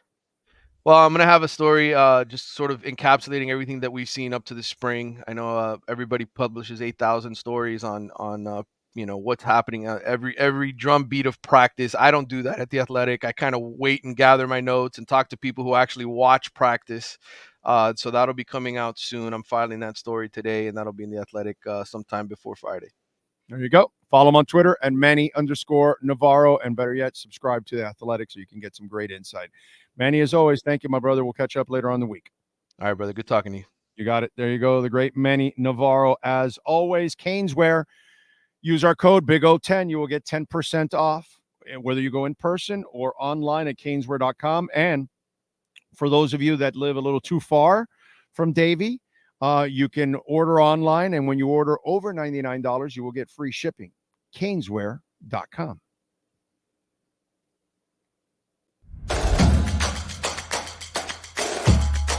Welcome to Caneswear. New store, new items, same great experience. Family owned and operated since 2010, Caneswear has the latest merchandise from the Miami Hurricanes, Miami Dolphins, Florida Panthers, Inter Miami CF, and more. Come visit us at our store in Davie on University Drive, just south of 595, or online at caneswear.com. Caneswear, the spot Miami fans shop. All right. Ho Yoon, thank you for the love. Cash App or Venmo. Cash Big O Show. That is Cash Big O Show. Cash App or Venmo. And you can make a Bitcoin donation. We do have a little bit of a dip here. It's a beautiful time to make a Bitcoin donation to the show because it will grow perpetually, baby. And we're at 65.9 right now. 73.7 is the all-time high. So Bitcoin donation, Cash App or Venmo at Cash Big O Show. That is Cash Big O Show, Cash App or Venmo. And can't wait to show you the experiment and where it's at when this thing takes off. You guys are going to see it, and we'll show you how you take advantage of these dips. I should have done it in the other dips to kind of show you when it was a lower price, and it would have educated a lot of you out there. But that's all right. That's all right. We'll figure it out. But yeah, it's a beautiful dip right now that is going on. Okay. Let's talk about the elephant in the room right now that I think people need to talk about. This is going to be a subject that might not be big for some of you, but this will be quick. The Panthers. The Panthers are 4-8 in their last 12. Sean, do you know what's the key factor in why they're 4-8 in their last 12? What do you think? What do you think is going on? Is there anything you can point at that you can say this is a problem right now? Just wondering, because I know you watch. So they're 4-8 in the last 12. What would you say, if anything? Bob. Yeah. If you really watch. Did you know this, Sean? The 8 losses in the last 12, did you know that Bob was behind the net in 7 of them? Or between the pipes in 7 of them. Did you know that? Yeah, because I bet every time Stolaris is on, and you're 2-1. Yep. Stolaris only lost 1 game. So the question I have for Paul Maurice is, why is there such a disparity in playing time? Why is Bob in a 12-game stretch? Why is he playing 9 of the 12 games? It's hard for me to complain about Paul Maurice, but here's the thing that he should have known by now. Bob has not been consistent. He'll have stretches, but he is not consistent. And he continually goes into these funks. Stolaris has been outstanding the entire year. So at what point do you say, Bob, you're now playing the 3 games out of the 12? Stolaris, you're now playing 9 out of the next 12. I'm just wondering, when do you start to do that? Loss after loss after loss after loss after loss. He had 11 saves yesterday. Stolarz came in, gave up no goals and 6 saves. You cannot do this anymore. This has been going on since he got here. This is not new. This is not only when Paul Maurice was here. This has been here for, what is it, his 5th year now? Yeah, Sean. No, I was gonna say, remember, this happened last year. Lyon is the one who got us into the playoffs, but then Lyon faltered the first 3 games. I think then they brought Bob in, and then he went on that streak. Right. So it's That's who he is. This is what happens to Bob at the end of the year. Right. And this is who he is because he's streaky and he can't be counted on. But you should know by now, when it starts getting off kilter, get the hell off the goddamn train already. And he doesn't. Paul Maurice keeps putting him there and putting him there and putting him.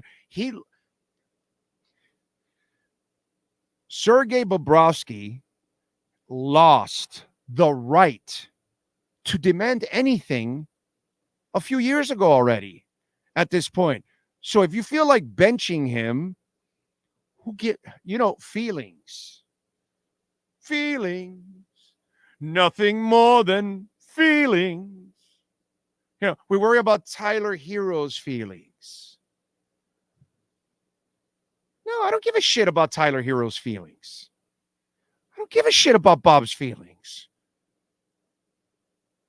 Play the best player. Period. End of story. That's it. And if you're not good enough, you don't deserve to play.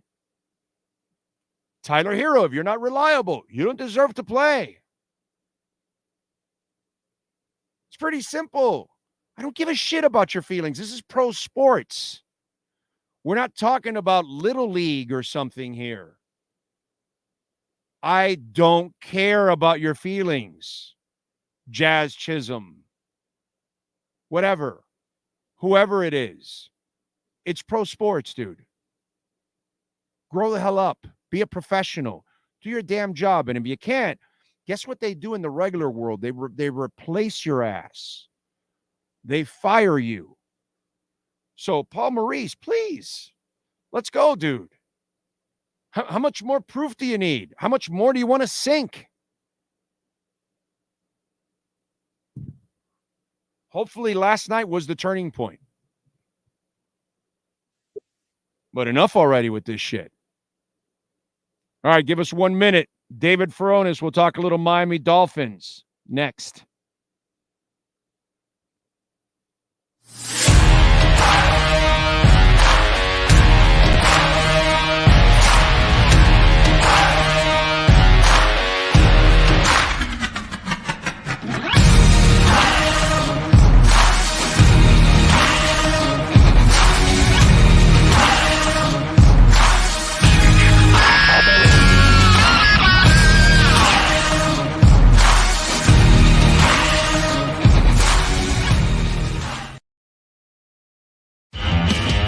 Welton Rayom has more than 62 years of litigation experience handling insurance disputes. They're committed to resolving even the toughest insurance claims quickly. Call them for a free consultation. 954-966-4646. At Welton Rayom, they don't get paid unless you win. Property damage claims to your home, business, or condo as a result of a hurricane. Welton Rayom can help. Water, mold, fire, smoke damage, Welton Rayom can help. Call 954-966-4646. All rise, football fans, as the Welton Rayom Miami Dolphins report with David Furones is in session. Welton Rayom has more than 62 years of litigation experience handling insurance disputes. They are committed to resolving even the toughest insurance claims quickly. Call them for a free consultation. 954-966-4646. Here's Miami Dolphins insider David Furones. All right. How you feeling, my man? You feeling good? Doing well, yeah. You get this time of year, it's a little bit slower as far as now. You had the rush of the first wave of free agency, and then now you get this time in between the draft. So you start prepping for the draft, but it's a little bit easier. then you have days like yesterday. You get some really unfortunate news that just pops up, like Vontae Davis. So rest in peace to him and condolences to his family. Yeah, no, obviously, Dolphin news is so slow to a crawl, and obviously, people just start making up shit is what they do at this point to come up with some Dolphin topics.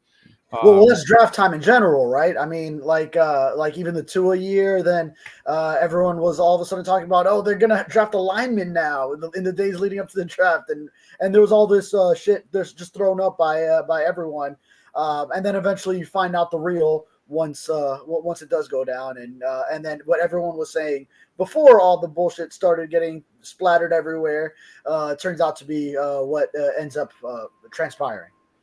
Yeah, no, it's listen, right now it's slow, and I'm glad I get to talk about other things and I don't have to like force the issue on the Dolphin side because there's really nothing going on.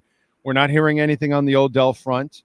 We're not hearing anything on the Tua contract, which I still think the Tua contract doesn't get done till maybe it might be close to done, but they probably won't agree on it and get it done till June when that money gets freed up. I think that's what's going to end up happening when it's all said and done because I think more people on the outside, fans and media, put more like emphasis and desperation on this, where I think on the other side, those two sides are calm, cool, and collective, and they're just going to work it out without any kind of trouble or animosity or any kind of real huge disagreements or anything like that. I think that's going to work out nice and quietly.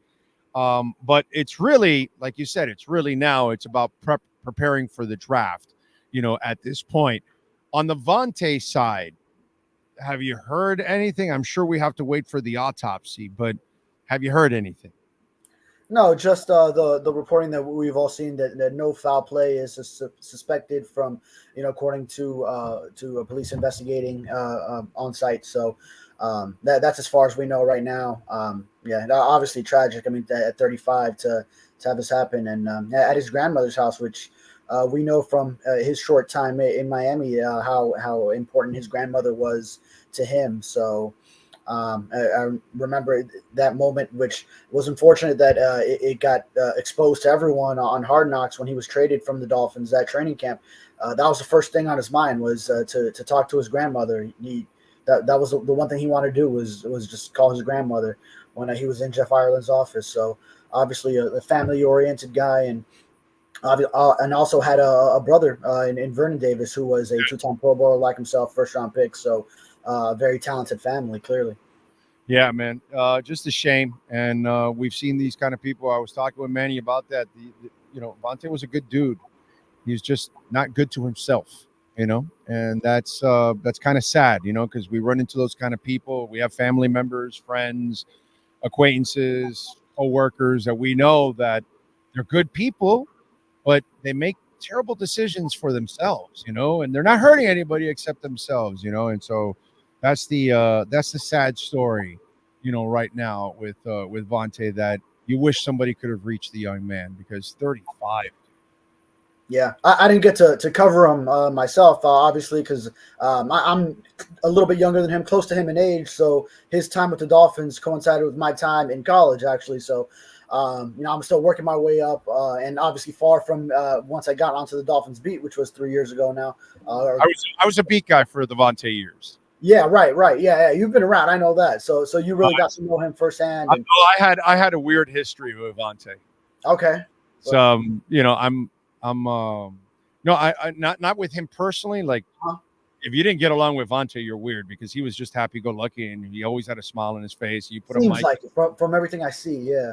Yeah, dude. He was never a problem for the media. You know what I'm saying? But I had a weird, initial with Vontae, because I kind of knew a lot of the inside and all the stuff that happened at Illinois, because I knew some of the coaches at Illinois, and I knew some of the NFL scouts that scouted him and stuff like that. And so I was able to get a lot of info on him.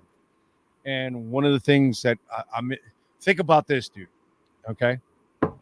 So I'm on the flagship station, okay, which is already a problem, as you know. If you're going to criticize a team on the flagship station, yeah, and you know me, I've never held back, I don't give a shit where I'm at, okay? It doesn't matter to me. I'm going to call it like I see it. So I'm sitting there with Joe Rose, with the late, great Jim Mandich and Jimmy Cephalo. And so I'm playing the Kuiper role, in other words, right? The picks come in and I kind of break down and do the whole bullshit, right? So Vontae gets selected. And we have about 2,000 Dolphin fans in front of us. We're at the stadium. I'm with the former Dolphins. And I have like 4 of the top executives there from the Dolphins also watching our draft show. They're literally 15 feet away from the stage. Okay. First round pick is made, Vontae Davis. They turn to me, and after they run their little, whole thing and all that, and I say, hey, man, this kid can play, but he's got immaturity issues. And, brother, 2,000 people booed the shit out of me. All of a sudden, I'm a hater. You know what I'm saying? Not the time and place, right? but you asked, right? Yeah. You ask, yeah. You tell how you call it, how you say and it. I'm telling you, the guy can play. He's a ball hawk, but he has maturity issues, and that will be the problem for this team.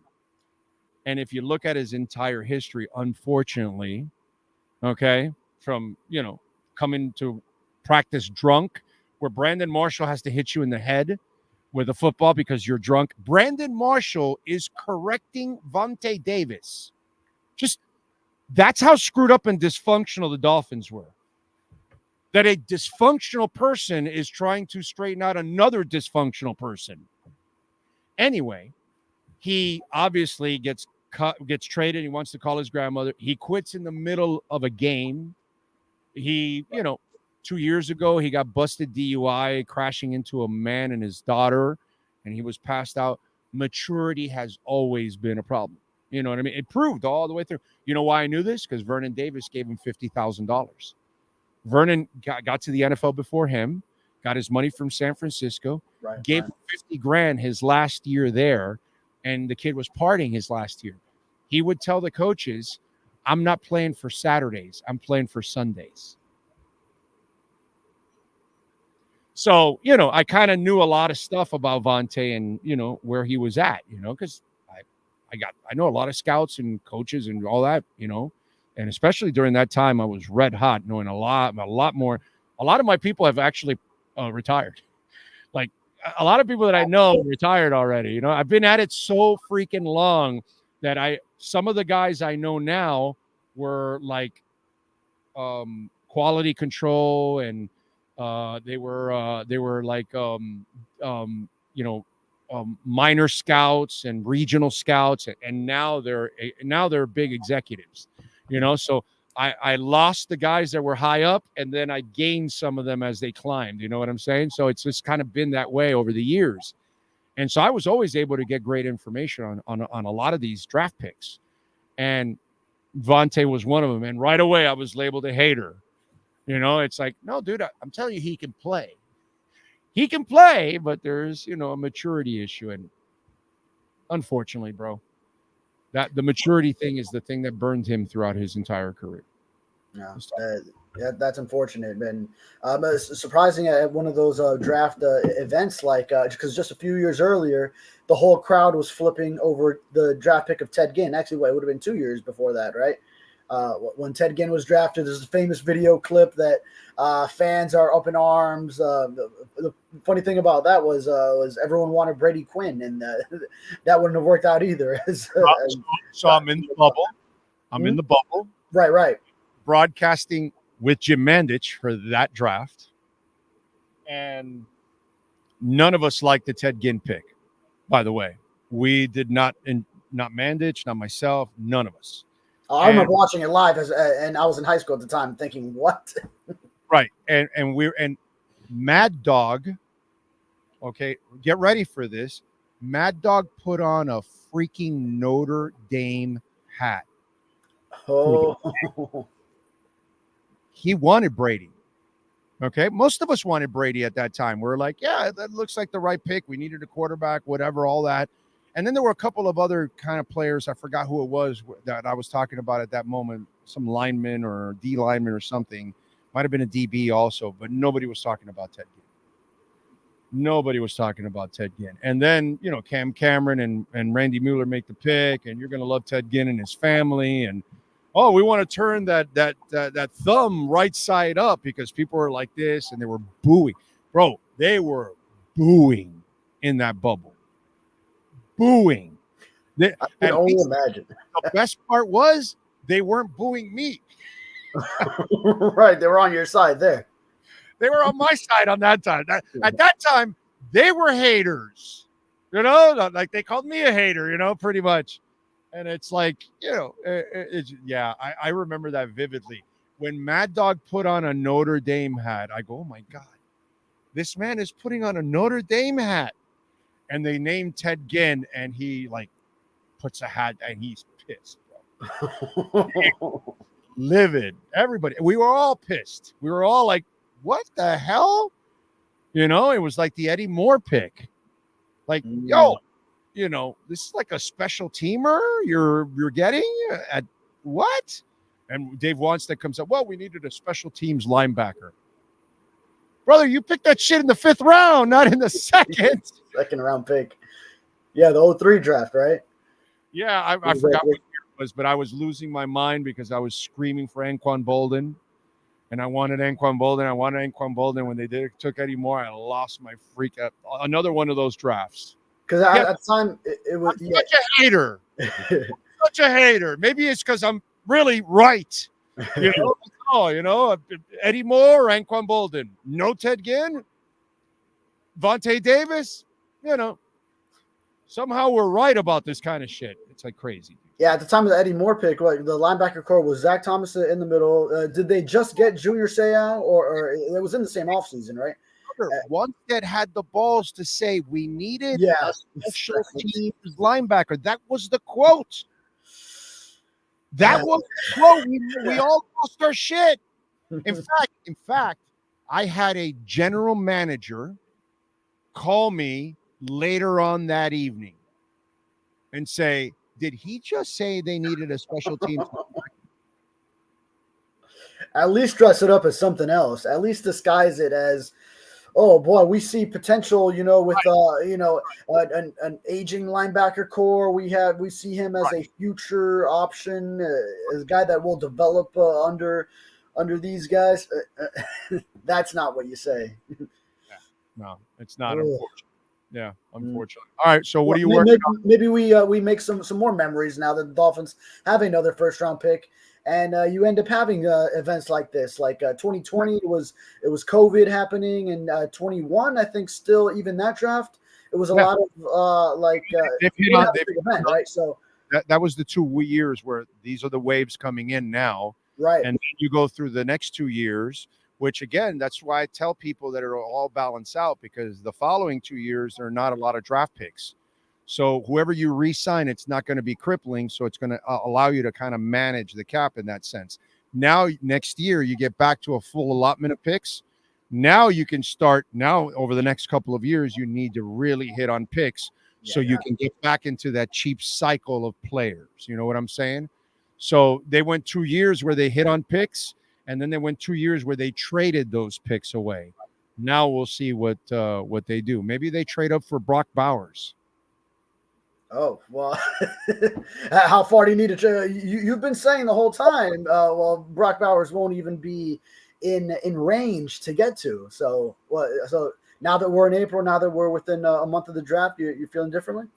Well, it's not that I'm feeling differently. I don't think at all he will last to 21, to be quite honest. 21. Definitely not 21. No, definitely He's not. Going past 15 to the Colts. That's the latest. Maybe. You might be right. Now, what I'm also thinking is that from 21, they trade up with the Seahawks. You know where the Seahawks pick? Where are the Seahawks there? Seahawks pick at 16. 16. So they trade up with the Seahawks. Behind, yeah. If the Colts don't move on them at 15. Exactly. If the Colts don't move on them, because San Francisco traded into 15 because they traded Brandon Ayuk. So they moved in since they needed a wide receiver. And so they're going to end up taking an offensive tackle. And so then Miami moves up from 21, of course, to 16 and trades up and gets Brock Bowers. Okay. I like that scenario. I can see something like that developing. I'm just throwing shit out there. That's all. I'm just throwing it out there for, things that people can think of. That's all. Just have a little fun in the draft. Man, imagine if that happens precisely as you say. It could happen. I kind of like that prediction. Big O with the crystal ball on a Tuesday on the Welton Rayom. Miami Dolphins. You think he wasn't going to last because you thought it was the Colts, but they needed Brandon Ayuk, and they said, and then San Fran needs a tackle because they've got problems with their offensive line. So they get their receiver. San Fran gets their tackle. Miami moves up and gets their tight end.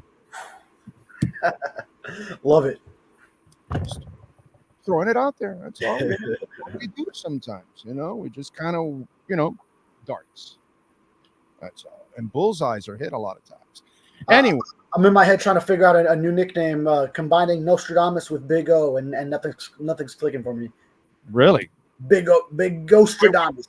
Would you, Sean? We've already done the work.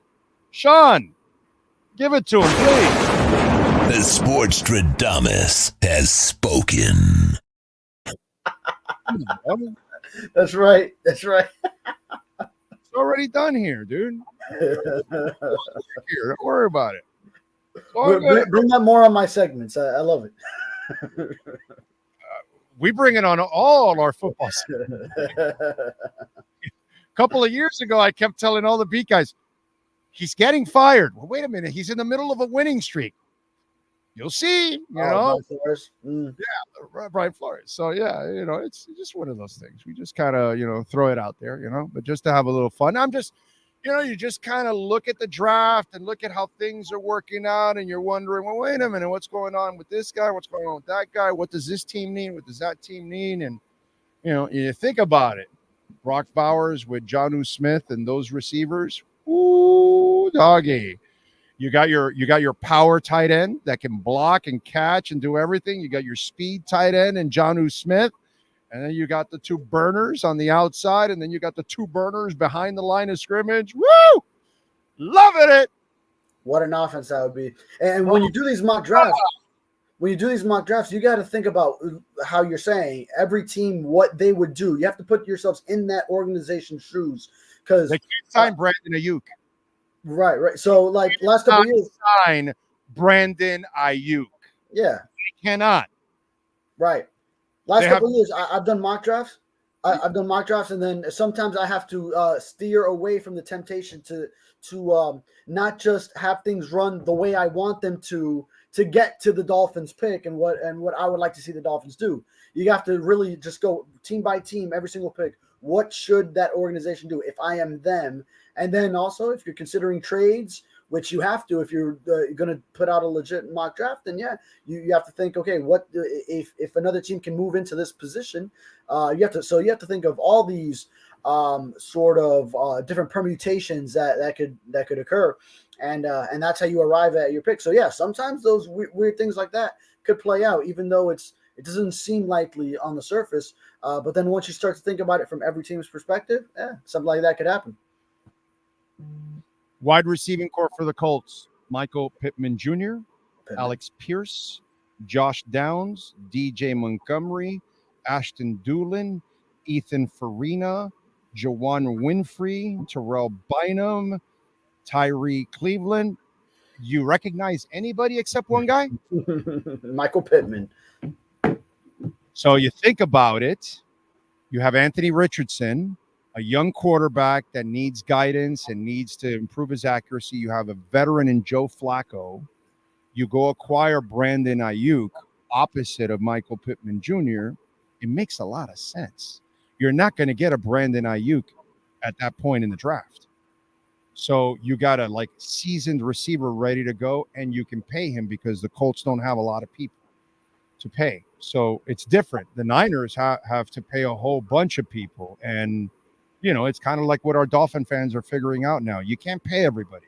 You're going to have to let people go. You're going to have to trade them away. Whatever it is, you're going to have to part ways with good players at times. And they're going to have to part ways with Brandon Ayuk because you can't pay Debo, Kittle, and Ayuk along with McCaffrey, along with the defensive players that you've got to play. It's just too much for them. You know what I mean? And so the tackle gives them a cheap player for 4 years. So that's kind of the way I'm looking at it. So we'll see. I might be wrong. You know, the Sportstradamus has spoken. I have spoken. I have thrown it out there. You never know. It does make sense, right? It does make sense. All of it makes sense. Mm-hmm. So. Yeah. Now, unless the Colts say, okay, well, do we want to go with the high price receiver that now we'll have to pay, or because they could still get Brock Bowers? So who do we want that second pass, or in this, it might be the first ahead of Michael Pittman, 1A, 1B, however you want to call it. That option, whether with the rookie tight end. Yeah. Yeah. And so now you bring in a veteran receiver. Oh, by the way, let's see, Jelani Woods is their starting tight end. So they need a tight end too. You know what I'm saying? But again, they'll be able to get a tight end again, you know, in later rounds. So they might be able to still address that in later rounds. Oh, and Will Mallory's there too, isn't he? Oh yeah. Yeah. Mm-hmm. Yes, he is actually. So yeah. I like Will. He's just injury prone, but he can play, dude. He can play definitely. All right, what do you got going on in the paper there at the Sun Sentinel so Dolphin fans can check you out? Yeah, we're doing all throughout the month position by position outlooks, myself and my colleague Chris Perkins. So him on the draft prospects of different positions. I break down the Dolphins depth chart and likelihood that maybe they address this position. So yeah, we just started with quarterback. So that one's easy. It's Tua. You're trying to assign him, and then you got your backup situation. And then we're going into running backs and down the line all for these weeks leading up to the draft. Then we'll pivot if any news comes up. All right, pivot. That's all I can think of, friends. Yeah, when you say that word. Speaking of that, I just saw the F1 Miami Grand Prix. The Hard Rock Beach Club just got hotter. Steve Aoki, Don Omar, and Cascade will be jamming. Now, did you know that Steve Aoki is also a trainer for Inter Miami? Is a trainer for Inter Miami. Yeah. Have you seen the guy that runs out onto the field when they're injured? I had no idea that he throws cakes at night and he's training, Inter Miami players. Because when does he get sleep?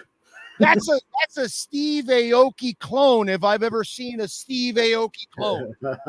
Every time I watch an Inter match, I'm like, yo, dude, aren't you supposed to be spinning shit right now and throwing cakes at people? And by the way, he is the best cake thrower in the history of cake throwing, right? I've been to his performances a couple of times. One time in Miami, and then one time I happened to be in Vegas at the same time of one of his events. But you're 5, 10, 12 rows away from him, and you go cake me.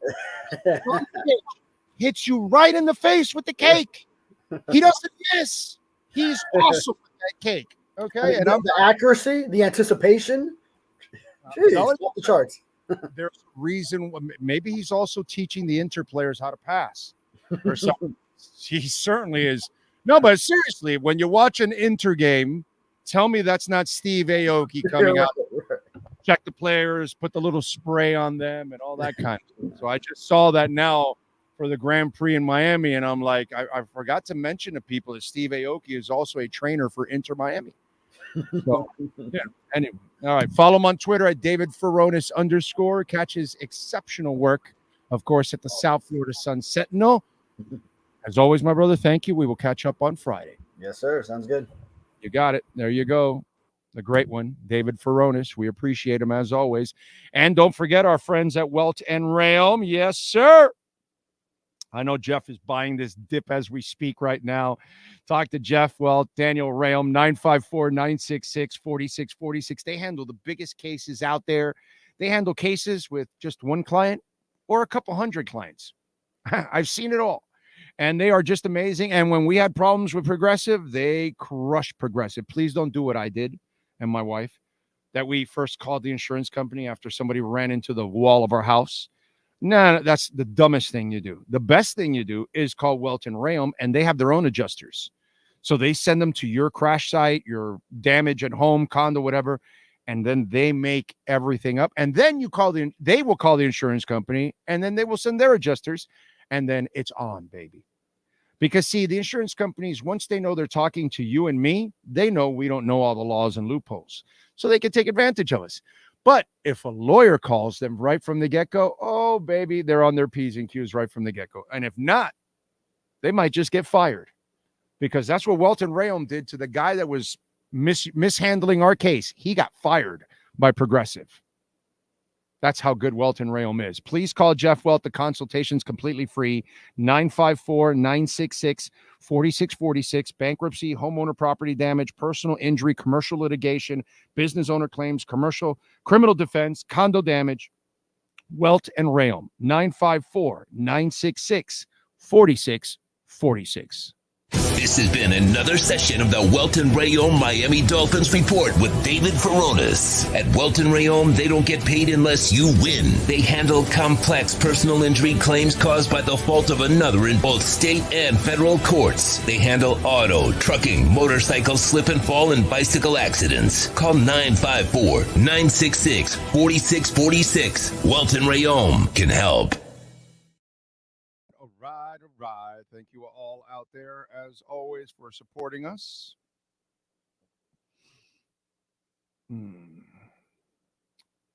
Anyway. Crazy deal, huh? There you go. Some of you liking that crazy deal that I threw out there? Huh? And by the way, if your business wants to be a part of our platform, we can broadcast. We can do live shows at your business to promote your business. And you, of course, will be supporting our terrific platform. Thank you. 786-754-4664. And we travel anywhere in the world. So 786-754-4664. Give us a ring. Leave a message. We'll get back to you, as always, if you want to be a sponsor of our program. Big O loses weight and his singing voice gets better. You're being too kind. I have no singing voice, but thank you. It's very nice of you. Big O, you're right. Bob was behind 7 of the 8 losses. That's right. That's right. Don't know how people got offended by you saying he had immaturity issues when that was bro, fans are fanatical, bro. They don't hear what you want, and you know how many times I've been called a hater just because of that? Just because I gave an opinion? Just because I said whatever it was? Oh, Ndamukong Suh signs, and I called it the dumbest contract out there because he's not a real pass rusher. You don't pay those kind of players that kind of money, you know. And I got into this big old argument, I remember, with Joe Rose. And Joe was convinced that he was going to change the whole defense. I said, no, dude. They had ups and downs in Detroit while he was there. Go look at the stats. A defensive tackle that does not pass rush is not a difference maker that you pay $20 million a year. You don't pay, at that time, it was quarterback money. I'm a hater. Why? Because I had the proper opinion? Oh, because I want the Dolphins to lose? No, you idiot. I want them to win. But I want them to win the right way, and I know paying Ndamukong Suh is not it. Mike Wallace. I had an idiot fan that kept telling me I was wrong and this and that about Mike Wallace, and it was a terrible, it was a terrible sign. The guy disappeared, never reached out to me again. But, that's where I get the hater stuff, by giving you facts about stuff that I know. And it's like, what do you want me to do?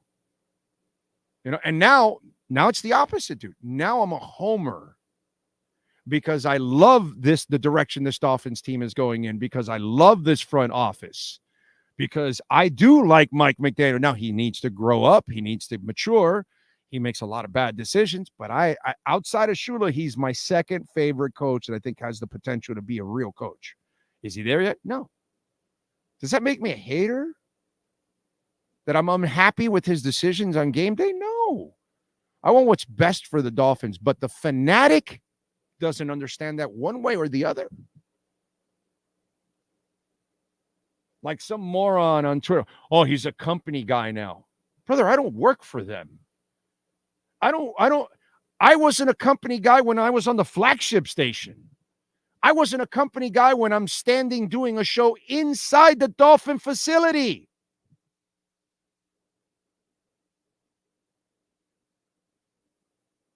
I had a guy, I once was doing the show a couple years back with Brandon Rodriguez, one of my producers, fantastic human being. And I had one of the Dolphin people come in and they gave us for free shirts and hats. Right there in front of the guy, I looked at it. Oh, this is a new logo. Here you go, Brandon. I don't want any of it.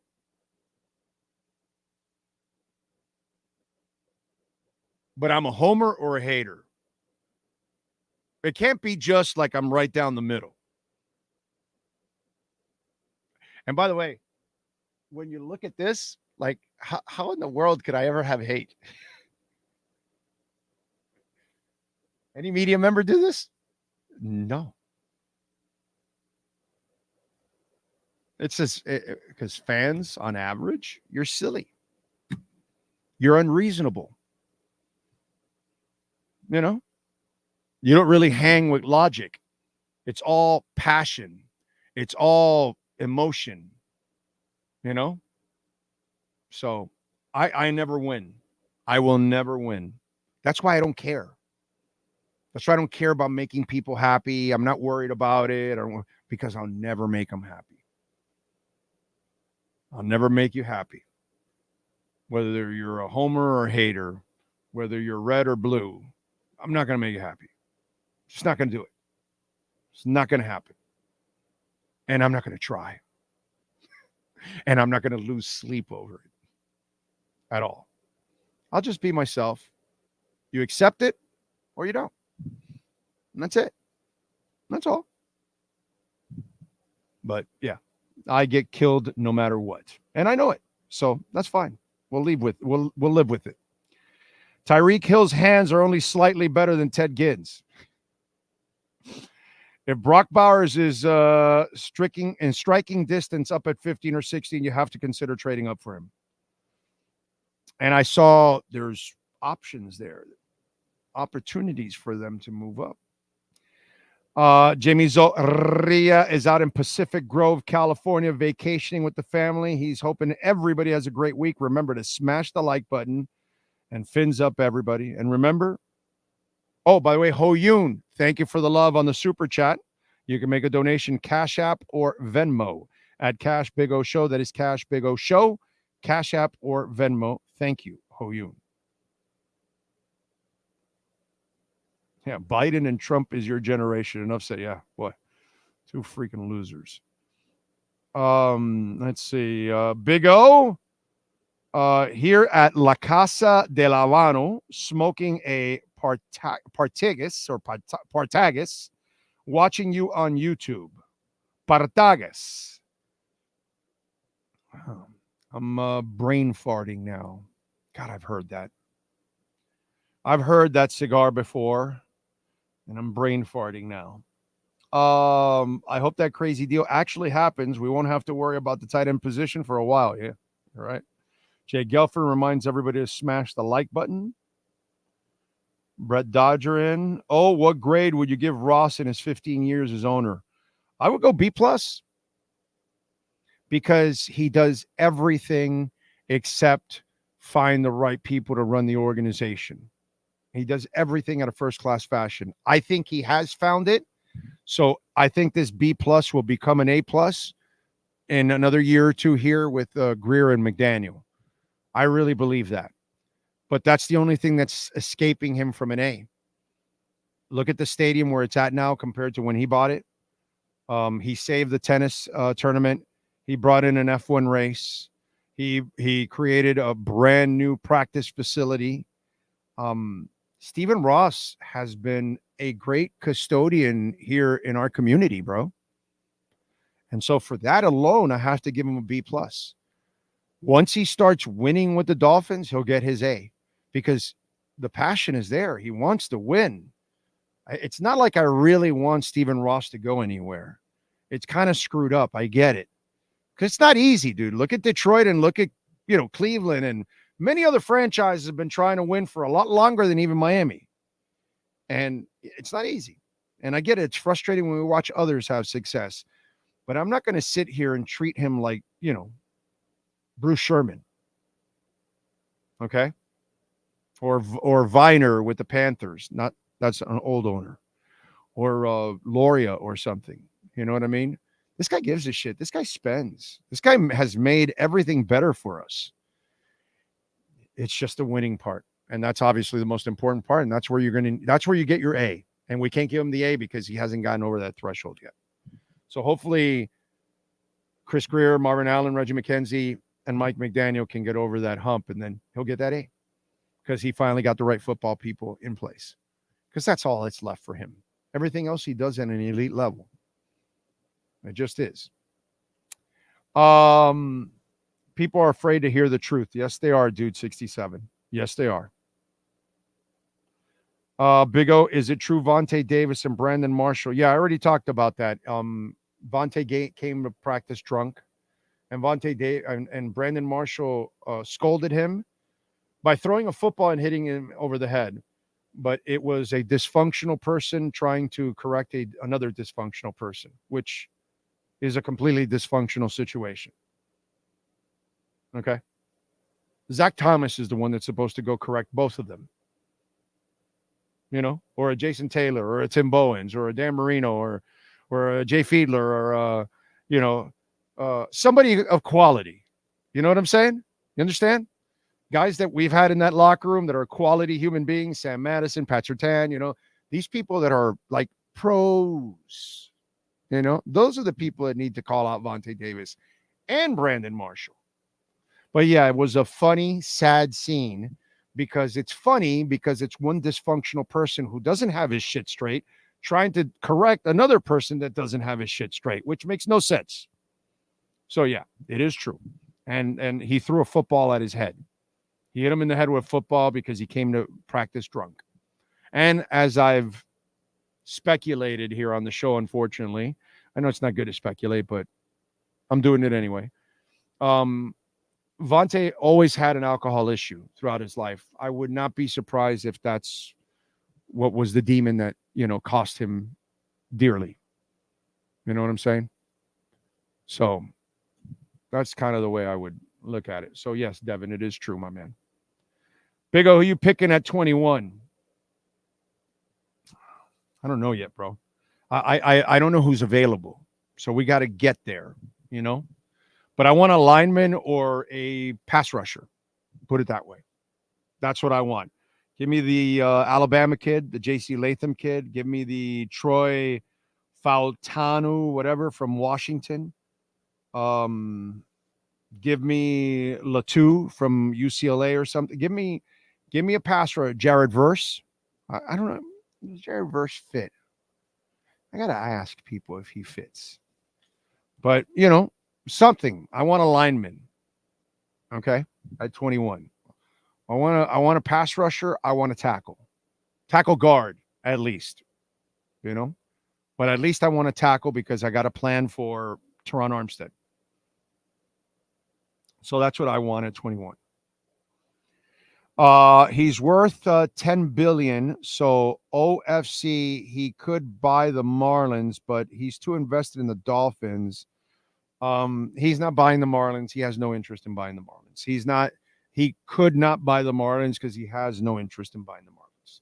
So let's not invent shit, all Miami. We're stuck with Bruce Sherman. Bruce Sherman doesn't want to sell because he's making his own money. He doesn't give a shit, dude. Brother, the Marlins out was the Moss brothers. They went and bought the soccer team. And by the way, it became a blessing in disguise for them.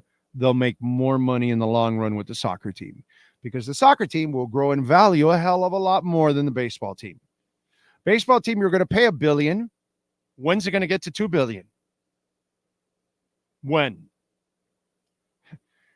The team cost them $100,000 because that's what Beckham paid. So the $550 price tag that is expansion now in the MLS, they didn't even have to pay that. $100 million. The team's already worth $1 billion. He's 10x'd it already, and the stadium hasn't opened yet. Wait till Freedom Park opens. So if you look at it business-wise, I told Jorge this when it happened. Right when it happened, and he was, obviously depressed about not getting the Marlins. I said, my brother, I know you'll learn about soccer, and I know your family already is like getting into it and all that. You will, business-wise, you will profit from this in the long run more than you will from baseball, because soccer will grow exponentially compared to baseball. It's not even close. One has not even come close to its pinnacle. The other one reached its pinnacle decades ago. So really, and I got to tell you something. Hindsight is 2020. When it's all said and done, I'd rather have a better soccer team than a baseball team. Because in the end, for the future, soccer is more important than baseball. Hate to tell you that. And I'm a baseball guy. I'm an old guy. I grew up with baseball, but I change with the times. I see what's happening. I see where people are going. It's not where I want to go. It's where they're going. And so the majority and the youth is going to soccer. They're not going to baseball. So in the end, I'd rather have a real owner for my soccer team than my. In fact, the planets are all aligned in South Florida. If you want the worst owner, it should be in baseball, because it's the sport we least give a shit about. So there you go. That's the reality. Now do me a favor, Sean Stanley. Why don't you give Caitlin Clark and UConn, since you've got that Perdomo cigar out, give them a victory cigar. All right, good for them. So that final is set now. Okay, let's get to our 3A Graphics sports calendar. Why don't we? Last night, Toronto beat the Panthers 6-4. Tarasenko had a goal and 2 assists. They've got Montreal tonight. Obviously, Stolars will be in goal tonight. You got to do that and keep them in goal from here on out. 7:30 tonight, Kaseya Center, Knicks and Heat. Of course, no Tyler Hero, because that's the way it goes. Marlins are 0-5 after losing yesterday to the Angels 7-4. Trout hit 2 bombs yesterday. The second one, that shit was beautiful, dude. Marlins took a 4-0 lead in the first inning, never scored another run again. That's it. Never scored another run again. It's freaking amazing. Max Meyer did have a decent outing, 2 earned runs in 5 innings and 4 Ks. Tyler Anderson tonight for the Angels, and Jesus Luzardo with a 0-0 record and a 3.6 ERA towing the slab. 6:40 first pitch for game 2. I mean, you couldn't ask for a better start to play the Pirates and the Angels, 2 sorry-ass teams, and you're 0-5. It's pretty bad. That's your 3A Graphics Sports Calendar. If you need custom printing and embroidery, please call Alan Blanco in Hialeah, 786-618-1443. All right? All right. By the way, something I'm going to be doing, because I'm going to be going with the wife to go see Patti LaBelle April 14th. And we're going to go out to the Seminole Casino Hotel in Immokalee. And I got to tell you something, folks. Another one of the concerts that I am looking forward to in a big-time way is 8-time Grammy Award winner Stephen Marley. And Stephen, again, he's won 8 Grammys. His newest album, which came out just last year, Old School, is absolutely awesome.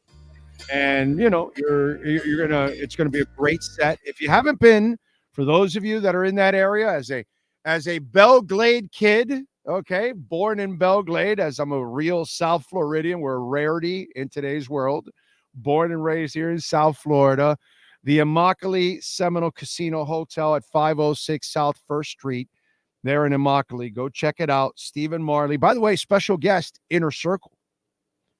All right. So I love that. Inner Circle's got the that Jamaican great energy vibe that they bring. Oh, and one more thing. When you go see Stephen Marley, proceeds will benefit the mission of Ghetto Youth Foundation, which of course provides assistance to people all over the world. So you're not only seeing some great music, an amazing musician. I'm sure he'll do a little, maybe Break Us Apart, a little Pale Moonlight, a little Mind Control. You're going to leave, obviously, old Soul, which you're going to hear from the new album. And in that new album, by the way, he's redoing some of these classics from Ray Charles, from the Beatles, from Frank Sinatra. So Stephen, he expands like he always does. If you're a reggae fan like I am, you're going to love it. So take advantage. Saturday, May 4th. Okay? May 4th. So we're right around the corner. We're just a little over a month away. Get your tickets. Go check it out at the Seminole Casino Hotel in Immokalee. And you can see Stephen Marley Saturday, May 4th. And I will see you there, my brother, because the old school album, the old soul album that he has now, Bob Weir is part of it. Ziggy Marley is part of it. Eric Clapton is part of it. Slightly Stupid is part of it. So there's a lot of collaboration on this old soul album. So check it out. Stephen Marley, May 4th, Seminole Casino Hotel in Immokalee. There you go. Appreciate you all out there. All right. Let's get to a little music history, right? Since I'm talking a little Stephen Marley, let's get into a little music history. Let's see. Here we go. Where are we at here? All right. Music history. Today in 1990, Nirvana went into Smart Studios in Madison, Wisconsin to start on demo songs, some of which would go on to be Nevermind. In 1967, Steve Winwood left the Spencer Davis Group to form his own band, Traffic. All right? Traffic, baby. Light me up or leave me alone. In 1969, Bruce Springsteen's new group, Child, made their live debut at Wanamassa, New Jersey's Pandemonium Club. In 71, Janis Joplin had the number one album in the country with her release record, Pearl, the debut. In 98, Metallica kicked off their 61-date Pour Retouring Me tour in Newcastle, Australia. The track was supported on the album Reload.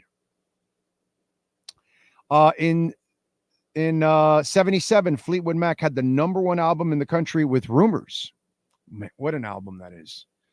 You can never get tired of Fleetwood Mac Rumors. Jesus, that is a masterpiece. In 2004, Coldplay singer Chris Martin was accused of attacking a photographer after leaving a London restaurant with his then wife, Gwyneth Paltrow. The couple's reps said the shutterbug tripped, but the photog claimed Martin kicked them from behind for taking their photo. And that's what happened today in music history. Now let's give you some birthdays today. On April 2nd, Zach Bryan, country singer, is 28. Quavo, rapper, is 33. Pedro Pascal, TV actor, 49. Marvin Gaye was born on this date back in 39. We lost him in 1984, unfortunately.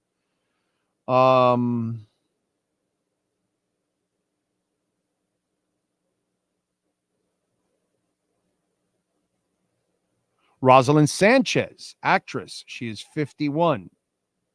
And beautiful, by the way. Let's see what else. What else? Bethany Joy Lentz, actress, 43. I don't want to be anything that I want. Right? One Tree Hill. Let's see. What else? Christopher Maloney, 63. Pascal Siakam is 30 today. And that's it. Those are your birthdays today. Okay. Oh, and when it comes to the Powerball, Well, Wednesday's Powerball jackpot will now be worth an estimated $1.09 billion after 0 players matched all 6 numbers during the drawing on Monday night, which was 19, 24, 40, 42, and 56. The Powerball number was 23. So you will have a chance to make a lot of money. Okay? Love it. Remember, Cash App or Venmo. That's Cash Big O Show. That's Cash Big O Show. Cash App or Venmo. Ray Martinez, you, sir, are a freaking stud. You made another monster Bitcoin donation. Thank you, sir, so much. For the nice dip, keep it up with your great shows. Dude, thank you so much. That is very nice of you. Nothing, makes me happier than a Bitcoin donation. So Ray, brother, you are absolutely awesome, man. Thank you so much for your Bitcoin donation, man. That is very kind of you. Very, very kind of you. Thank you, sir. It is growing. It is growing. And I can't wait to tell people about this experiment, because you're adding to it now, Ray. You've made 2 donations during the dip, okay? And I don't forget that.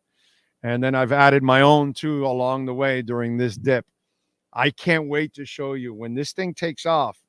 I'm going to show you what we invested and where it's at now. And the growth on it is going to be absolutely sick. And so thank you that you made a donation now on a sweet ass dip, because right now we are at 65,110. So that's a sweet ass dip, man. We're at 73.7. So, it's a nice percentage that it's going to go up, and it's going to go to 90 and 100,000 very soon. So I like that. Thank you. Thank you very much, Ray. That is very, very kind of you. Remember, you can make a donation, Cash App or Venmo at Cash Big O Show. That is Cash Big O Show, Cash App or Venmo. And of course, you can always make a Bitcoin donation like Ray did. Appreciate that.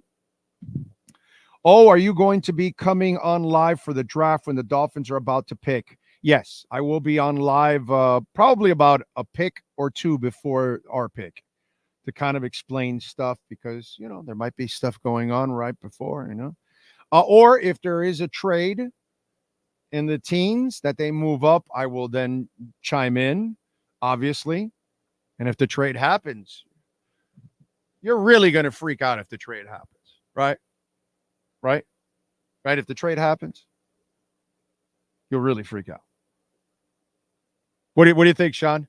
Will people lose their shit, those of us that are here, if that trade happens? That would be like so cool. So cool. Anyway, Bruce Sherman is pissing his pants hearing this. Believe me, he's hearing this from someone. I doubt it, bro. I don't think they care, man. I don't think so, because look what you've done. Which doesn't show me that you really care about it. So, Big O, why were the Finns so mediocre under Huizinga's ownership? Yeah, they just couldn't get the right people. And again, the man tried. I thought Jimmy was the right guy. I thought Saban was the right guy. I thought Parcells was right. I mean, how do you argue with that? These are all proven people, and it didn't work out. Hard to argue. Wayne's hockey team made it to the Stanley Cup, and his baseball team won the World Series. So he obviously did things the right way. It's just, bro, we have been so snake bitten as Dolphin fans. We can't find a quarterback. Now we have a quarterback. In the last 2 years, all we've had is a whole bunch of injuries. It's always something. It sucks for us. But I'm not going to sit here and call Wayne a terrible owner when there was no way he was a terrible owner. It's just, bro, we got no freaking luck. None. That's all. We don't get any breaks. Dolphin fans and the Miami Dolphins don't get a damn break. I don't know what it is. Maybe we got too many the first 30 years. Oh, well, you guys got Greasy and Marino and Woodstruck, and you got an undefeated season, and you were the your winningest team in all of pro sports.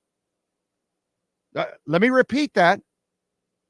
The Miami Dolphins were the all-time winningest team in sports. So maybe this is just karma, because for 30 years we got to a Super Bowl with Woodstruck. We won a Super Bowl by Greasy passing the ball 7 times in a Super Bowl. We got to a Super Bowl with a great quarterback who had no defense and a running game. You won your 325th game with Doug Peterson as your quarterback. You know, the shit that used to go on with the Dolphins, we used to all sit here and go, wow, did you see that shit? We did that? We've lost 2 games in 2 years? Wow. Because it wasn't just an undefeated season. It was like 2 losses in 2 years.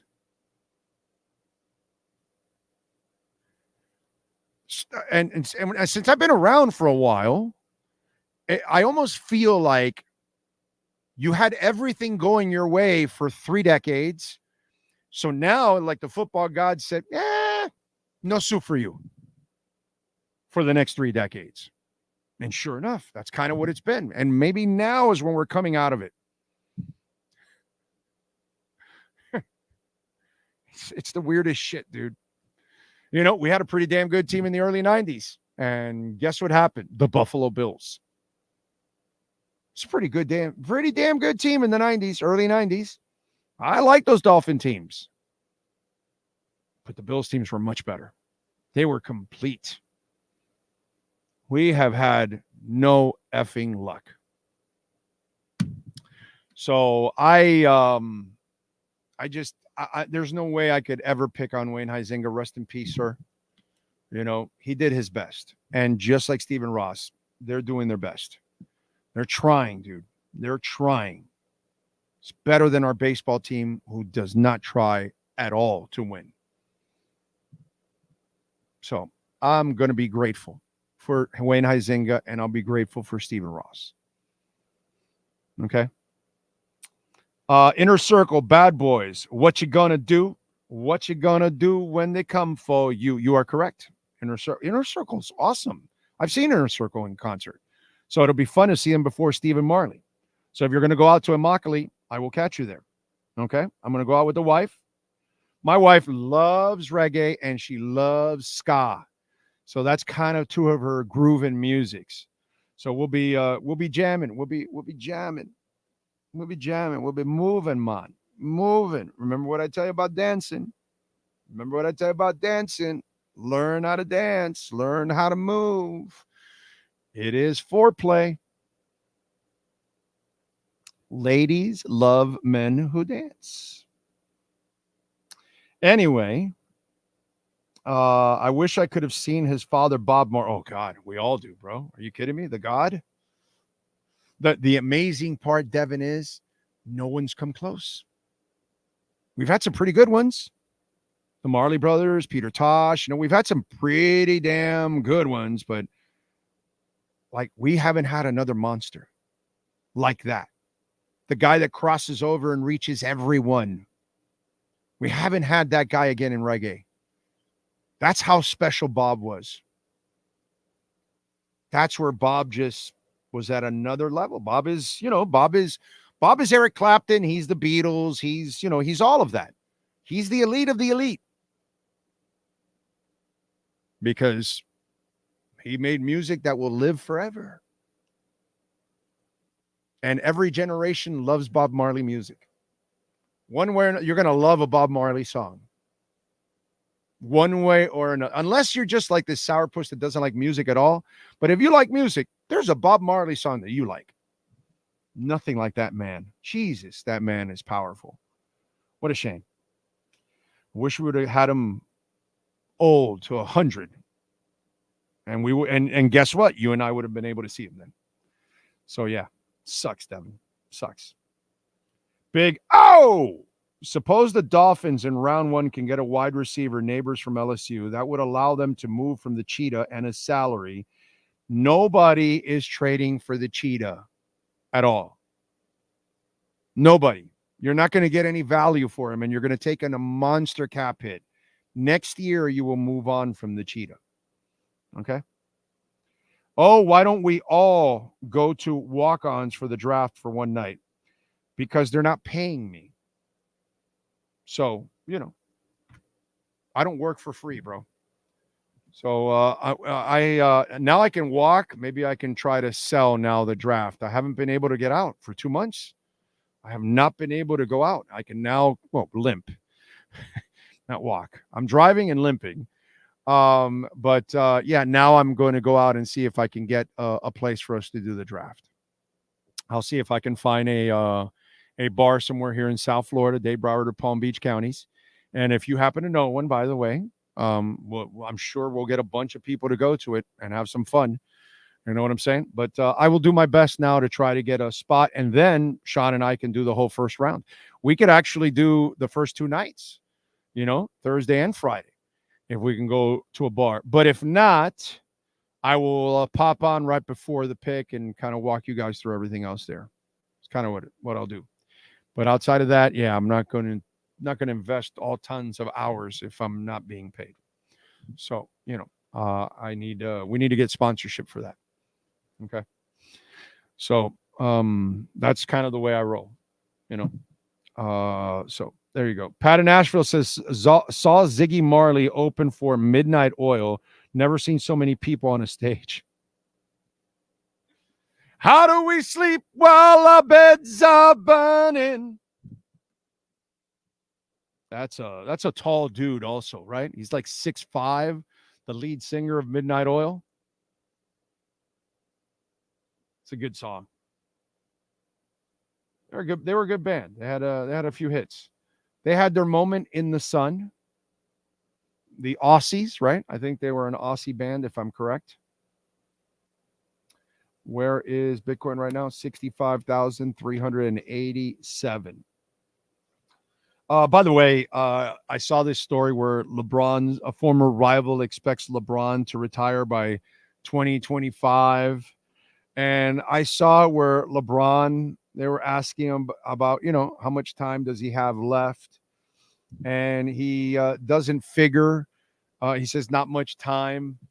Can I just say something? I know that he is one of the greatest players of all time, but I am so sick of LeBron drama because his whole career has been about drama. Where he's going to play next, who he's going to, what team's he leaving for somebody else, when's he going to retire, does he want to play with his son, does he want this player or that player? It's like it's all been there. You know what I mean? And I'm at a point now where I'm just done with LeBron. I just wish it was just playing, and I just don't need to hear from him anymore. You know what I mean? It's just I'm tired of it. So Danny Green says, I think LeBron plays maybe one more year. The Lakers can offer him a contract, but he's still going to retire before that contract ends. I give him one more year. He'll try to play with Bronny. 22 years on that body with those miles. It's coming to an end quickly. I see him extending it one more year to play with Bronny. Even though we look at him as superhuman, he's still a human being. Father Time has given him a good run for his money, but ultimately, Father Time always wins.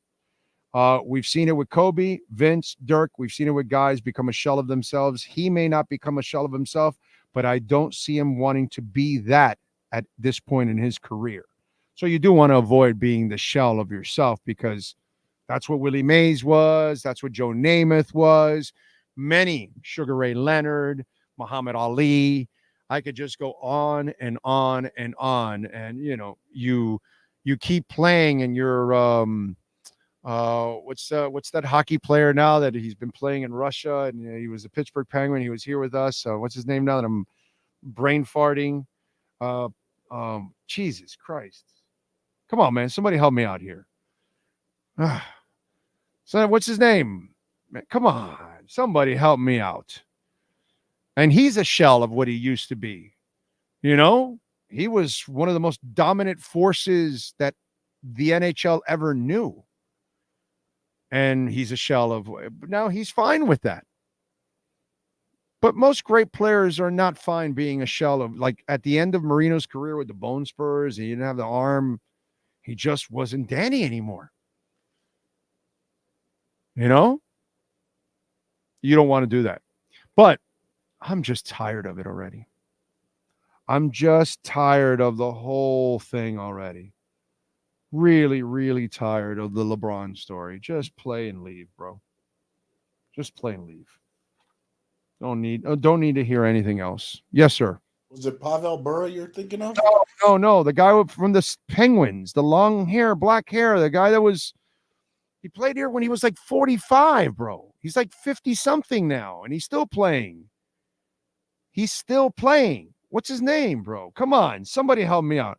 Are you serious? Nobody even sent it in? I can't believe that none of you. How can I forget this guy? Yager. Thank you.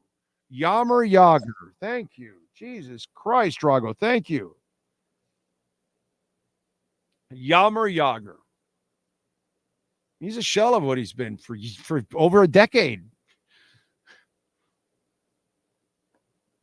But if you're all right with that, hey, man, more power to you. What can I tell you? You know? So, anyway.